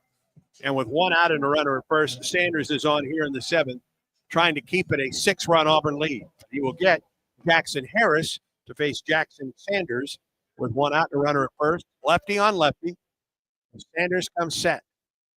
In the pitch, chopper up the middle to the shortstop. He throws to first. Fabian not wanting to mess with that runner down at second, had to cut in front of the bag to get to that chopper and throws to first for the second out. And there's the two-seam fastball. It's just late right. He'll throw it again right here. Really, when you have this good a movement, you might use the slider to strike somebody out, but you're just pounded. He's thrown 6 2/3 innings. He's walked 3, but it's just a great fastball with great life to it. A chance to watch him grow up. He came over in the academy by the time he was 7, 8 years old, all the way until he left. Jake Souders with 2 outs and a runner at second. Drives one into deep center field. Long run for Ballou. It's off the wall. The run will score. Souders in his way to second base with a double. Single off the center field, or excuse me, a double off the center field wall by Souders. That's the lead to 5. Looked harmless when he hit it, but Cade Ballou saw it, and it all just kept climbing. He could do that ball was hit pretty well and had some backspin on it. Fastball in the middle. This is a freshman here, is Souders. Run charged to Parker Carlson. That completes his night with a run on 2 hits, 3 strikeouts, no walks. 13-8 Auburn on top. And here's Parker McDonald with 2 outs and a runner at second. The pitch. Tried to hold up. He could not. 77 miles an hour. It's a very solid Samford team, Andy. Auburn has hit their way to 13 runs. They've made no errors, had some walks. But it's been the offense of Auburn tonight. The Samford played pretty well. Seen some good arms. 0-1. Chopper foul into the dugout. Off the top of the dugout. Back down. Everybody's all right. Everybody except Butch Thompson scattered. He didn't move. He just stood there. Yeah. The grizzled veteran. I'm not moving. Butch Berry wouldn't move either. That's true. No balls and 2 strikes to McDonald. Sanders off the stretch. Runner at second, 2 down in the 7th. Pitch. Chopper foul again into the dugout. Coach got hit in the thigh one day with a line drive. We were there, and the whole dugout just froze. He always had his leg crossed, be rubbing his leg. He never moved. He never flinched. Right on rubbing his leg, chewing his gum. No human being. Talk about a grizzled veteran. Oh, my. Count is 0-2 to McDonald. Sanders comes set. And the pitch home. Bounces up there. Blocked by Freilich. A ball and 2 strikes.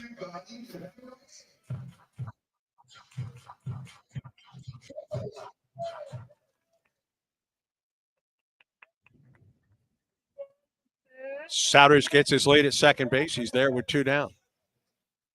Now the 1-2 to McDonald. Souders goes, pitches outside, no chance of a throw. Souders gets his first stolen base of the year. Something was on, I think, and because Rembert broke in, but Jackson Sanders never looked back, and I think they timed him. Souders did and stole third, but I think there was a play on. Maybe Jackson Sanders might have missed the call or something, because Rembert was headed that way. 2 balls and 2 strikes to McDonald. Nice set for Sanders. The pitch. He tried to hold up. He did. Wow. My goodness. I think everybody else in the ballpark thought that was strike 3. Me. Maybe he held up. We'll get another look. He did not hold up. The first base umpire's looking right at it. Yep. Better view. Balls and 2, make that 3 balls and 2 strikes to count. Sanders comes set. Pitch on the way. Line drive, lookout. Man, that one went flying into the Auburn dugout. It hit the top of the dugout, bounced down. That's the 3rd time in this at-bat into the dugout. That one was dangerous. Dave Gross just put it that way. Yeah. I mean, rock. I don't know how you do that. I don't either. Gross looked up and said, hey, how about hitting it that way? Hit it into your dugout, would you? For that. 3-2.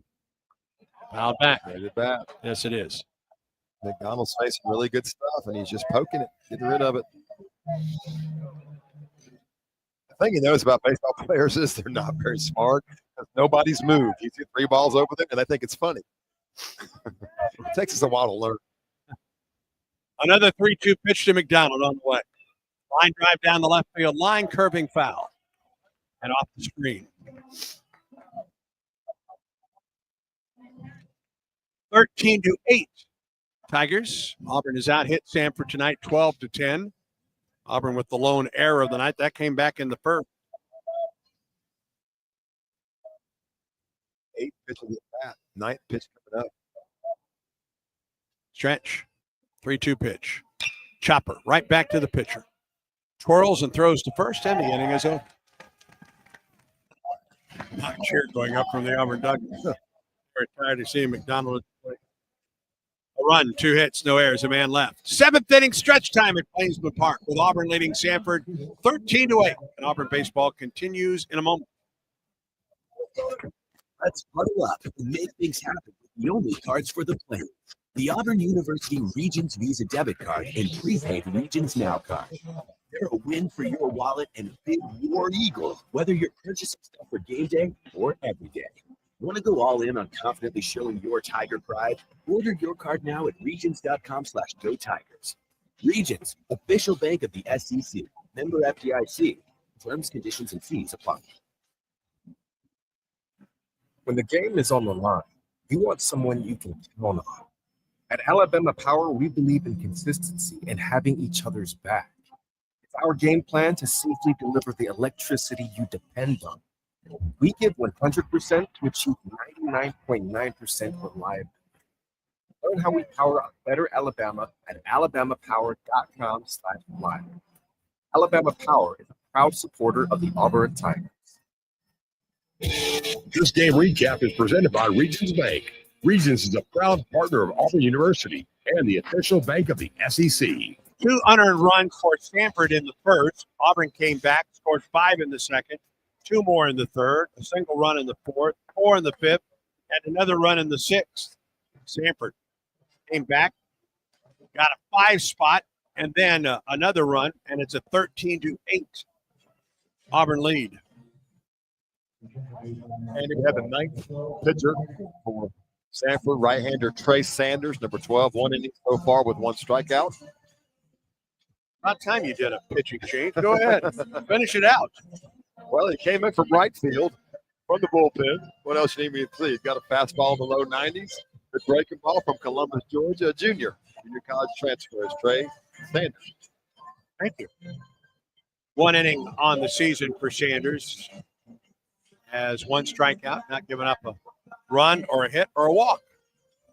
We will get Ballou, Irish, and McMurray for Auburn in the 7th. Tigers have scored in every inning but the first. Currently leads 13-8 as we move to the bottom of the 7th. A game right now that's 2 hours and 50 minutes old, and we're in the 7th.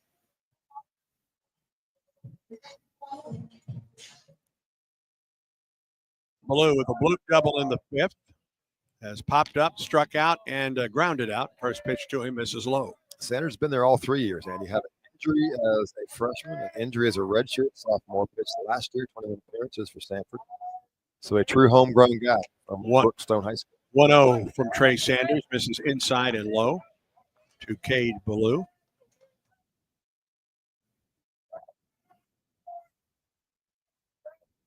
Right-hander winds in the 2-0.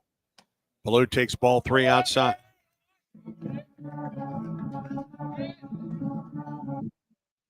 Cade's average at .393 on the season. Couple homers, 12 runs batted in. 3-0 delivery. Ball 4 way outside. It's a leadoff walk. The difference in the game has been the free passes. They've gotten up there, and they've had a bunch of them have 3 to 4 pitch, 4 to 5 pitch walks, not even really competitive. And the big hits of the Auburn Tigers, the 4 home runs to go with it. 7 walks, and they've hit 3 batters tonight. Leadoff single for Ballou, and here's Ike Irish. 0 for 3, make that 0 for 4 on the night. Pitch. There for a strike. He has been pitched as well as anybody in the lineup. Done him a lot of first pitch breaking balls for strikes. They pitched him in. They've done their best pitching on Auburn's best player. No balls and a strike to Irish. Open stance from the left side. Now the pitch. Strike 2, same pitch. 0-2 the count to Ike. You take the steam out of left-handed hitters when you're a right-handed pitcher, Andy, with backdoor breaking balls. That's what they're doing to Ike. 2 in a row. No balls and 2 strikes. Pitch on the way to Ike. Then after a high fastball, it fouled it back. It was a high fastball here a week ago tonight that he sent into the gap in left center field and sent the Auburn fans home happy. That walk-off single against Troy. Behind win against Troy. Troy team that won at Mississippi State tonight. Got him swing. They have pitched him tough. Again, breaking ball away, fastball up, and then a good hard fastball down and away. See the life of this thing, just late, explosive life on that fastball. Lift it up.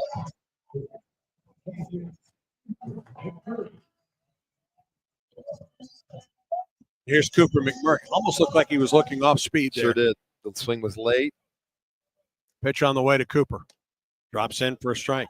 We hope this at bat to this left-hand hitter as he did with the last. It's the one, if you talk about a cardinal sin with 2 strikes, you cannot look soft. You have to look hard away, and then you adjust. You're right. You got caught looking. 0-1. High and away. 1 ball and 1 strike to McMurray. Got the Auburn scoring started second. Auburn batted around. He got the inning started with a solo home run to right. 3 on the net with a run scored. An RBI throw to first. Blue is back. There really hasn't been a pitcher, Andy, for Samford looked over a match. They've walked too many guys. You mentioned that, but there hasn't been a guy they've run out there, up 9, that didn't look like he belonged on this field. Blue 7 of 8 stolen bases was off with that pitch as McMurray sends one deep into left. Back at the warning track, and it's off the wall. Blue will go to third. McMurray cruises into second base with the double. Blue was up with the pitch. Good job by Higgins out there in left to kind of deep Auburn.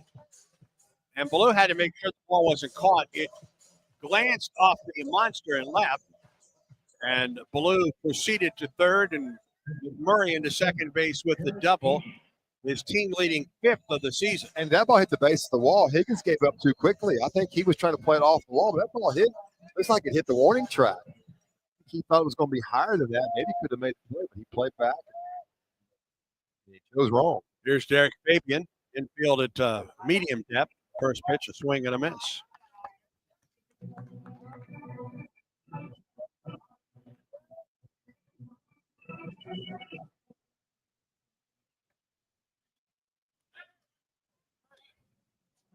Fabian, a couple base hits on the night, couple runs scored, swings through the fastball. Comes up empty, 0-2. He and Ike have been the 2 tonight that just don't look like they're in rhythm. A little bit off, kind of out of sorts for both of them. I don't know what it is, and they're feeling or not feeling.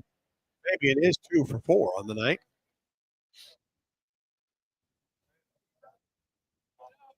Is 0 and 2 in this count. Runners at second and third with 1 out. Infield at medium depth now comes in. 0-2 pitch. Fabian, got a pitch to hit and fouled it back. Got a hanging slider, it looks like. Fouled it back, 0-2.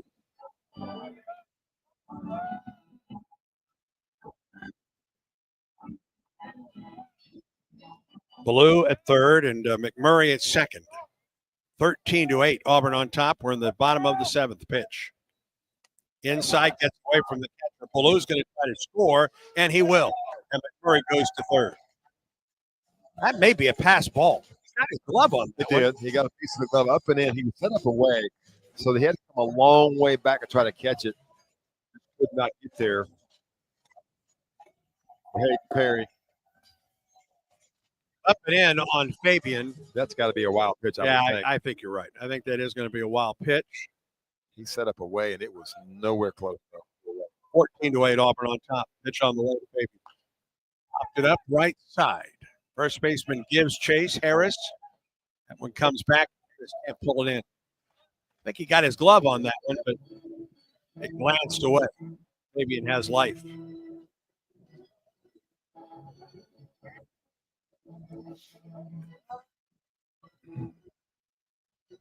Carl Nunemaker, nonstop coaching. Cooper McMurray. Carl is the epitome of an assistant head coach. He and Gabe Groth both share that time. Always coaching. Murray is at third with 1 down. 0-2 the count to Fabian. The pitch outside. 2 balls and 2 strikes the count to Fabian. Excuse me, 1-2 the count to Fabian. It's 2-2, isn't it? I think the scoreboard's wrong. Yes, 2-2 pitch. High fly ball into deep left field by Fabian. Back in the canyon, Higgins with room makes the catch. McMurray tags, and he will score.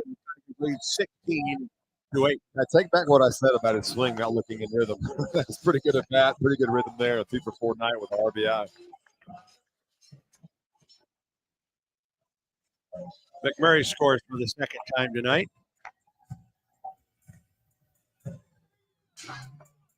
I think it's one of the best offensive teams I've seen from Auburn. Remember, Guevara and Bristol Carter, who really has played well, not in the game tonight. So there's 12 or 13 deep. I think that Gabe Rose can count on offensively to really be able to do the job. Best team I've seen in Auburn offensively in a long time. Here's Bubba Terrell. First pitch misses outside. Lined and pitched. Swung through that one. 1 ball and 1 strike to the Auburn freshman out of Thompson High School in Alabaster, Alabama. Walked and scored in the second. Hit a 2-run homer in the third. Lined to left in the fifth. Hit by a pitch in the sixth. 1-1. Strike. Call on the inside corner. 2 outs, nobody on for Auburn. 2 more runs home for the Tigers. Auburn leads 15-8. 1-2 pitch. It's got a piece of that one. Out it back to the screen. Don't know if Terrell played football or not. That's a football powerhouse. They sent the number 2 or 3 ranked defensive end in the country to Hugh Freeze and Auburn football Tigers. Could have physically put together. 1-2 pitch to Bub. Swing and a miss. Change Went up. after one down and away, and the inning's over. Auburn scores 2 more runs on a hit, no errors, and no one left. We're through 7. Auburn leads Samford 15-8. And this is the Auburn Sports Network. Hip pain is not to be taken lightly. It could be a sign of hip impingement. If pain, stiffness, or limping persists, see a hip specialist at the orthopedic clinic. Treatment includes non-surgical options, but if surgery is needed, minimally invasive arthroscopic hip surgery is only available locally at the orthopedic clinic. Don't wait. Schedule an examination today. Call for an appointment, 334-749-8303, or visit theorthoclinic.com. Big eating in Auburn and Opelika means Big Mike's Steakhouse. Famous for high-quality steaks cooked to perfection on an open-fire grill, served in a relaxed, rustic atmosphere. It's happy hour at Big Mike's every Wednesday and Thursday from 4 to 6, and half off select appetizers, draft beer, and well drinks. And don't forget, a Big Mike's gift card will always be perfect gift for Big City Steak in your hometown. It's Big Mike's Steakhouse in Auburn at Shipjord Parkway and Wire Road.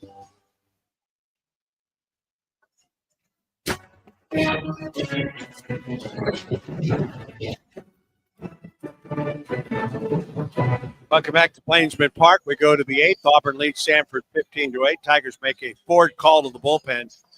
Tigers go to big right-hander Dylan Watts, 6'4", 205. Enumclaw, Washington, and Tacoma Community College. 1-0 on the year for Watts, an earned run average of 6.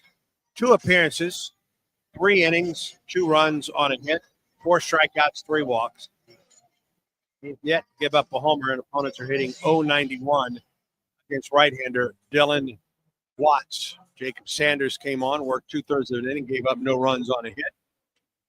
Faced 3 batters. Watts follows Sanders, Carlson, Armstrong, and Alvarez to the hill for Auburn tonight. Tigers lead at 15-8. Normally great control from Watts, but he had 3 walks. He was against Troy, not characteristic of him. He usually has pinpoint control. The fastball being in the low 90s with a good break. Very similar to the arms we've seen all night long, really from both sides. A lot of good stuff tonight from both pitching staffs. Just not enough strikes from Samford.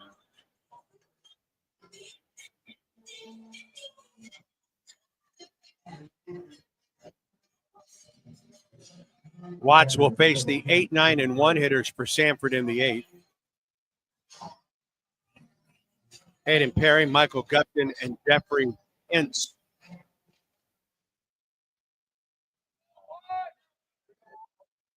Dylan Watts, right-hander, works off the stretch.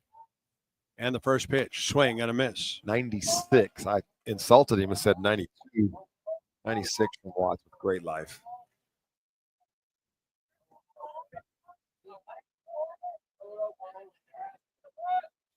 Watts off the stretch and the pitch to Perry. Off-speed delivery. It's fouled back. No balls and 2 strikes.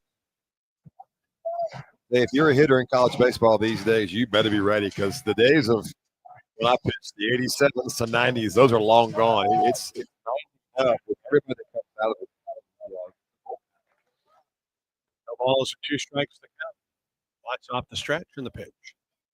Ooh, just missed and appealed to first. He didn't go. I thought it was just a strike anyway. Very good breaking ball. 1 ball and 2 strikes to Perry. 2-run single in the 4th. He struck out and grounded out.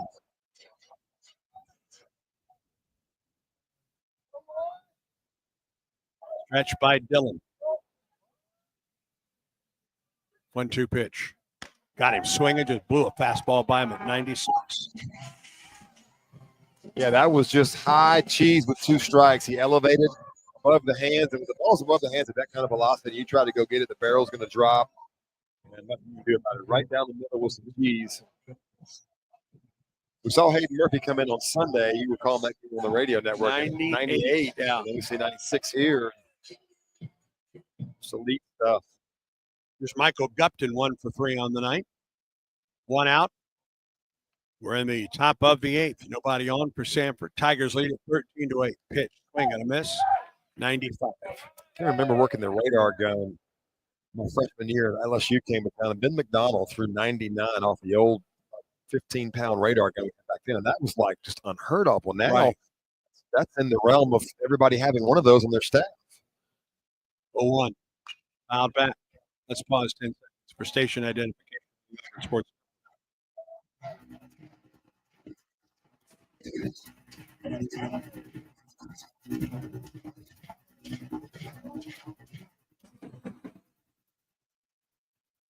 Oh, and 2 to Gupton. Watts off the stretch. Here comes the pitch. Fastball, high fastball, swing and a miss. That was 95. And remember, there's a guy that Auburn still hasn't used yet that they hope to have back sometime before the start of SEC play. Mr. Wood has been clocked at 100. Yes, Baker High School Mobile, a freshman who had an injury in January. It's supposed to be back pretty soon. And you're right, he's flirted with 100 a couple of times. 2 down, and here's Jeffrey Ince. 0 for 3 on the night. Walked and scored back in the first. 2 down, nobody on. Pitch from Watts. Swing and a miss and a fastball at 95. Somebody asked me the other day, Andy, why are we seeing so many 95? I talked about earlier. I think it's just the weight training programs, and it's the mass putting on. They gain 30 pounds in a year as a freshman, and you got to have the arm strength to start with. 0-1.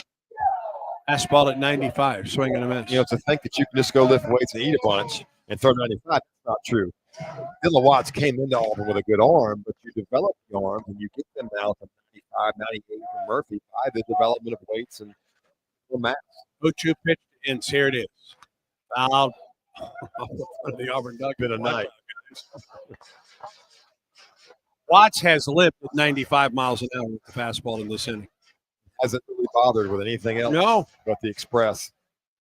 I think he elevates another one right here. Yeah, what do you think? I agree. Why bother, right? I haven't caught up with it yet. 0-2. Chopper. To the shortstop, Fabian. Charges, fields, throws. Got him. Inning over.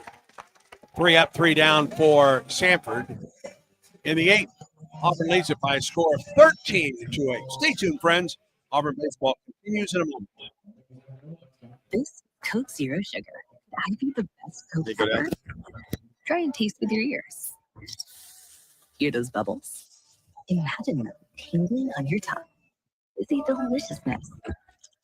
Listen to that cascading liquid. A mouth-watering waterfall. Irresistibly tasty. Zero sugar.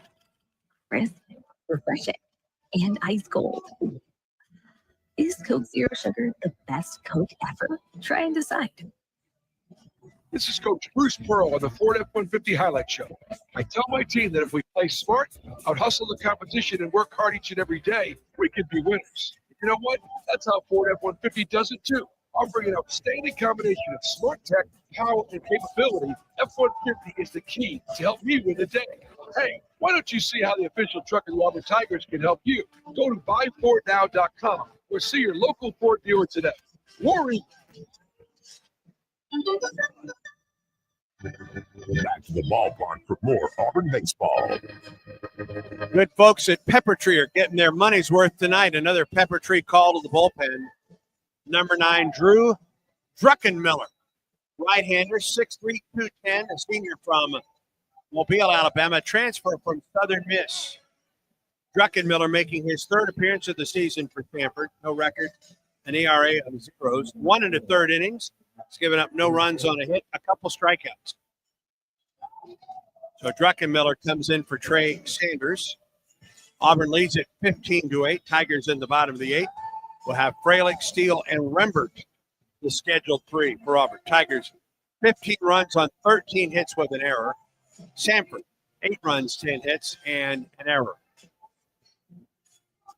5-run second gave Auburn the lead. Samford came back and tied it in the 4th. Auburn took the lead in the bottom of the 4th and leads 15-8 as Auburn comes to the plate in the bottom half of the 8th inning.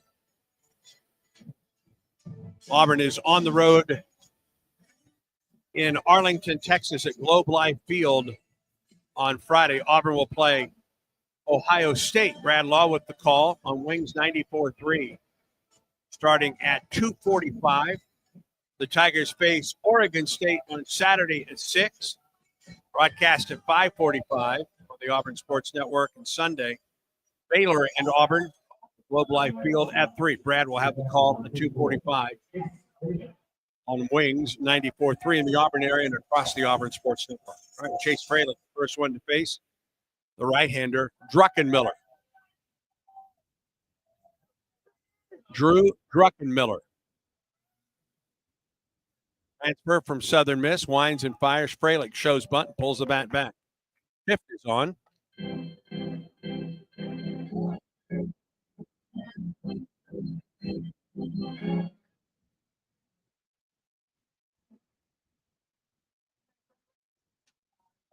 One-0 delivery. Here it is. Fralick takes it up and out. 2 balls and no strikes. And you make your way to Rupp Arena on Saturday. I hope it's the first of 2 trips that Auburn makes to Rupp this year. Yes. 2-0. Inside ball 3. Another good arm out of Samford bullpen. Just another arm not throwing strikes. Upper velocity. 3 balls and no strikes to Fralick. Walk back in the 6th.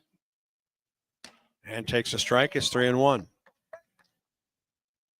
They doubled and scored in the 2nd, struck out in the 3rd. Reached in the 5th and scored as well. Batting .423, the 3-1. And walked. Yeah. Well, let's double check that. Why don't we? That is 8 on the night for Samford with 3 hit batters. Plus 13 hits. You do that against this offense, it's going to be a long night. Here's Lucas Steele, the DH.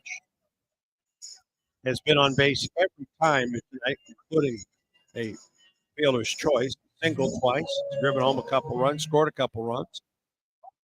Left-hander against left-handed batting against the right-hander Druckenmiller. Who comes set? And the pitch.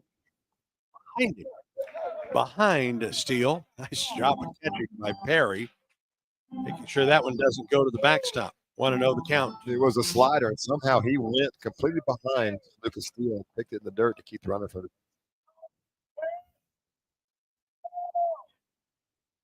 1-0.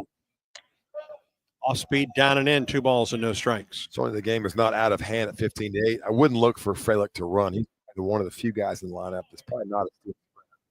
Auburn would shut things down with 7-run deficit. Knowing how this game works.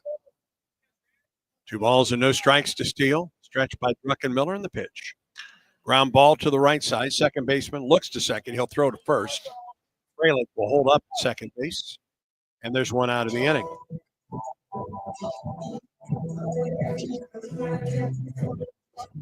And here's Chris Rembert. Hit his second home run as an Auburn Tiger back in the 2nd, a 2-run shot. Doubled home run, scored in the fifth. He's lined it to right.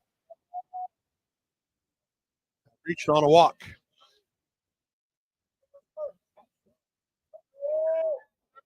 Stretch. And the pitch. Off-speed pitch. It's in there for a strike to Rembert. Chris has raised his average 235 to 300 tonight. Freshman out of Pensacola, Florida. Pensacola Catholic.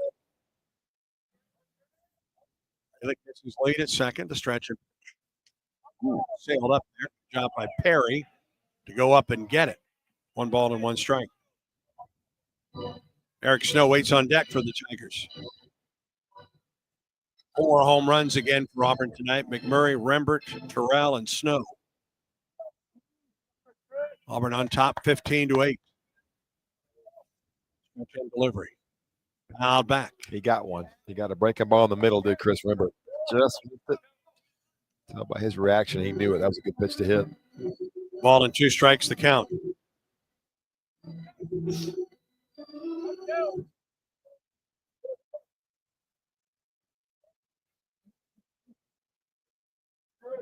One-two pitch. Chopper foul.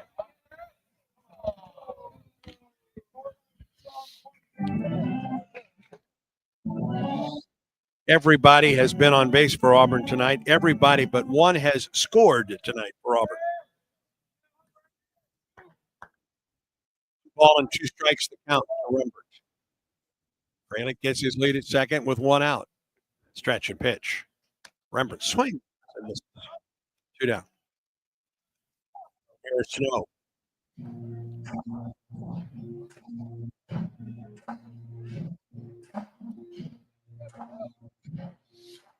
Nobody thrown in the Auburn bullpen. I thought they might try to get somebody in for a little work in the ninth, but it looks like Dylan Watts is going to have his shot to finish this thing out. I think Auburn is still searching Andy for a closer. Hayden Murphy in the position now. They haven't needed it a whole lot early. They will. I think they're still searching for that guy. Snow takes the first pitch outside for ball 1. Chet Johnson, certainly against Troy and then against Wright State. Looks like he could fit the part. Of course, Hayden Murphy came in throwing 98 the last inning on Sunday. And they're still saying Dylan Watts, only those 3 guys, probably the top 3 candidates to be the closer. When Auburn gets into games where it won't be like this, it'll be 4-3, 5-3 in the SEC games. Outside, 2 balls and no strikes to Eric Snow. Went the opposite way for his first Auburn home run back in the 4th. Followed that up with a 2-run double. Was almost his second home run. How that stayed in the ball. Yes. 2 balls and no strikes to Eric. Stretch and pitch. Foul back. 2-1. Snow has raised his average to 419 tonight. Auburn's going to leave this night with quite a few of their starters hitting over 400, heading to Arlington this week. They're getting a master test. They will. Ohio State, Oregon State, and Baylor. It's a good arm tonight, but they will see elite arms, especially that Oregon State bunch. They're ranked 7th in the country right now. It's a very, very good bunch. 2-1 to Snow. Chopper to the shortstop. Backhand stab. Fields and throws to first and got him. And the inning comes to a close. No runs, no hits, no errors, a man left. We go to the 9th. Auburn leads 15-8. And this is the Auburn Sports Network. Where were you when this happened? Purifoy to a Coral. Drive past Neesmith to the hall. With the right hand. Woo! Woo! You have always been my favorite. Springs, Georgia. Don't miss the next heart-pounding moment on the Auburn Sports Network. Welcome back to the Ford F-Series Highlight Show. I've seen a lot of basketball, and I can tell you that to stay on top, you got to adapt, stay focused, and innovate. That's what wins championships. That's how Ford F-150 and the Ford Super Duty stay at the top of the truck game. For 47 consecutive years, Ford F-Series has been America's #1 selling truck because they deliver what you need to win the day. For the latest offers, go to buyfordnow.com or see your local Ford dealer today. Tell them Coach Pearl sent you. Based on 19th century 2023 CY history reported total sales.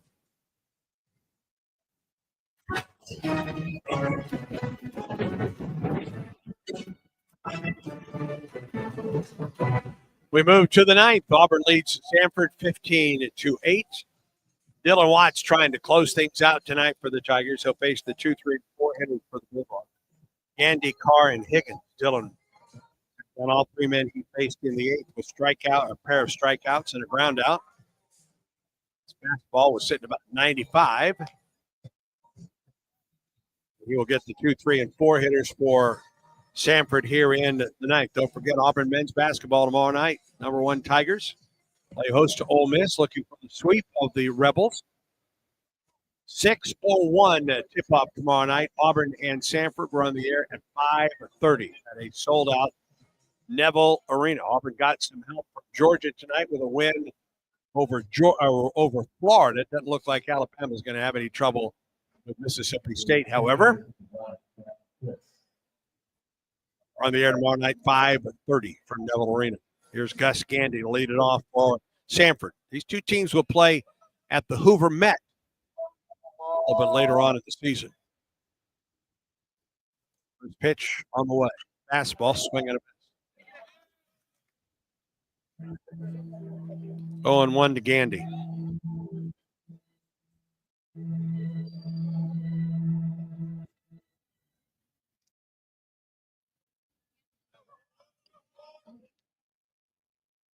Freshman out of Fairhope, Alabama. This is Galen Pitts, is the pinch hitter for Gatlin Pitts. Fairhope, pinch hitter for Samford. The ball and a strike. Stretch by Watts in the 1-1 pitch. Pitts up. That's through for a base hit.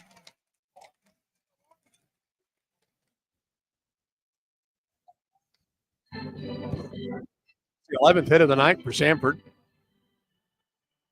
A runner at first to lead off the ninth. 4 pinch hitters for Samford now.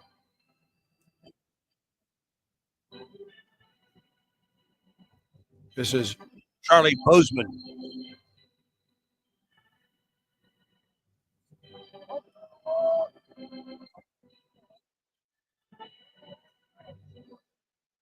Bozeman 0 for 1 on the season with a run scored after the pinch single by Gatlin. He's at first. The pitch to Bozeman. And there for strike 1.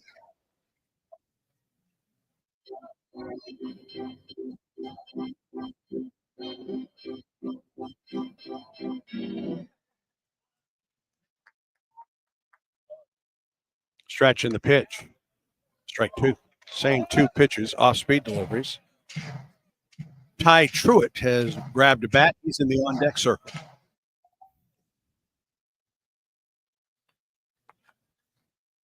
Charlie Bozeman waits the 0-2 pitch from Watts. Here it is. Over the head of Bozeman to the backstop. And one moves to second base. Fastball that sailed just a bit.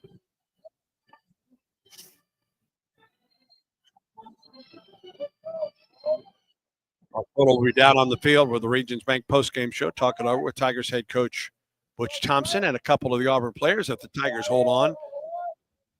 Now leading 15-8 in the top of the ninth. Pitch on the way. Swing and a miss. Fastball at 93. 1 down. Third strikeout for Watts. Auburn pitching on the night. 9 strikeouts and just 1 walk. And K's with K Corner. K Country presented by Key of Auburn, where you're always number 1. Here's Truitt. Pitch on the way. Truitt fouls back the fastball.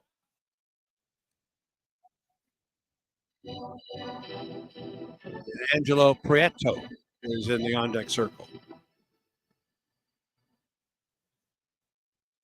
Nothing but pinch hitters in the inning for Samford. A single for Gatlin. Strikeout to Bozeman. 0-1 the count now to Truitt. Pitch on the way. Right down the middle at 95 with the fastball. 0-2.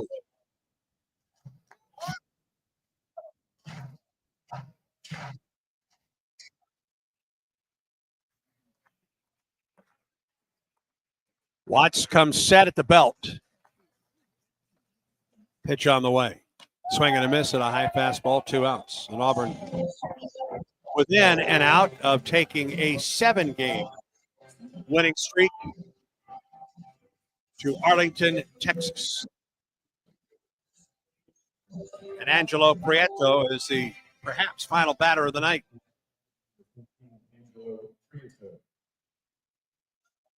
He's hitting Jackson Harris. Watts off the stretch. Runner down at second, 2 outs. And that'll be a balk. He started home. It looked like his foot stuck in front of him, and rather than throwing a wild pitch, kind of followed through, never did let go. It's a balk, and it will send Gatlin to third.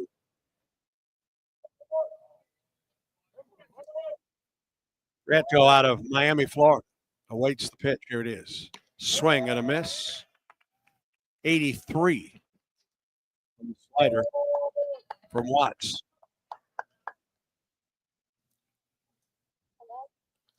Oh, and 1 the count. Tigers on top 15-8. Stretch. And to the pitch. This is low, gets away from the catcher Fraley to his left, not far enough for Gatlin to advance. Count as a ball and a strike. Auburn will get out of here Thursday morning, head to Arlington, Texas, get a chance to practice at Globe Life Field, and then get ready for its first game down there against Ohio State.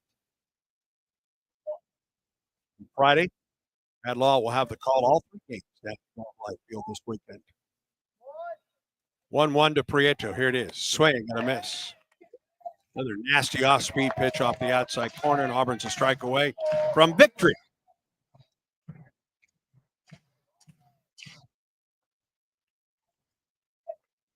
Dylan Watts off the stretch. 1-2 pitch. Got him swinging. That's the way the ball game ends. Watts finishes with 5 strikeouts on the night, and the Tigers win it 15-8. Stay tuned. Auburn baseball continues in a moment. You sit in traffic now, but later, there's a nice cold reward. Modelo, the mark of the fighter. You've earned this rich golden lager with a crisp, refreshing taste, because you know all your patience is paid out in gold. You remain calm for humps, bumper to bumper. Yeah. You are a fighter. Modelo is your reward. Modelo, the mark of the fighter. Drink responsibly. Beer imported by Crown Port, Chicago, Illinois. When the game is on the line, you want someone you can count on. At Alabama Power, we believe in consistency and having each other's back. It's our game plan to safely deliver the electricity you depend on. We give 100% to achieve 99.9% reliability. Learn how we power a better Alabama at alabamapower.com/reliable. Alabama Power is a proud supporter of the Auburn Tigers. Back to more Auburn baseball against the Samford Bulldogs. Over 5,200 on hand for the midweek win for Auburn tonight. Tigers beat Samford 15-8. 15 runs, 13 hits, 1 error, 7 men left on base for Auburn. For Samford, 8 runs, 11 hits, 1 error, and 6 men left on base. When we come back, the Regions Bank postgame show. Stay tuned. This is the Auburn Sports Network. Hey, batter. Spring is in full swing on the plane for Auburn softball and baseball. Lock in your season today for J.B. Moore Field and Place and Park on AUBTix.com. Single game tickets start at only $12 and $15, with other ticket packages available for everyone in the Auburn family. Check out all the fun promotions and giveaways we have planned this season and head to AUBTix.com or click tickets in the Auburn Athletics app to get yours today. War Eagle. Children's of Alabama is excited to partner with Auburn Baseball.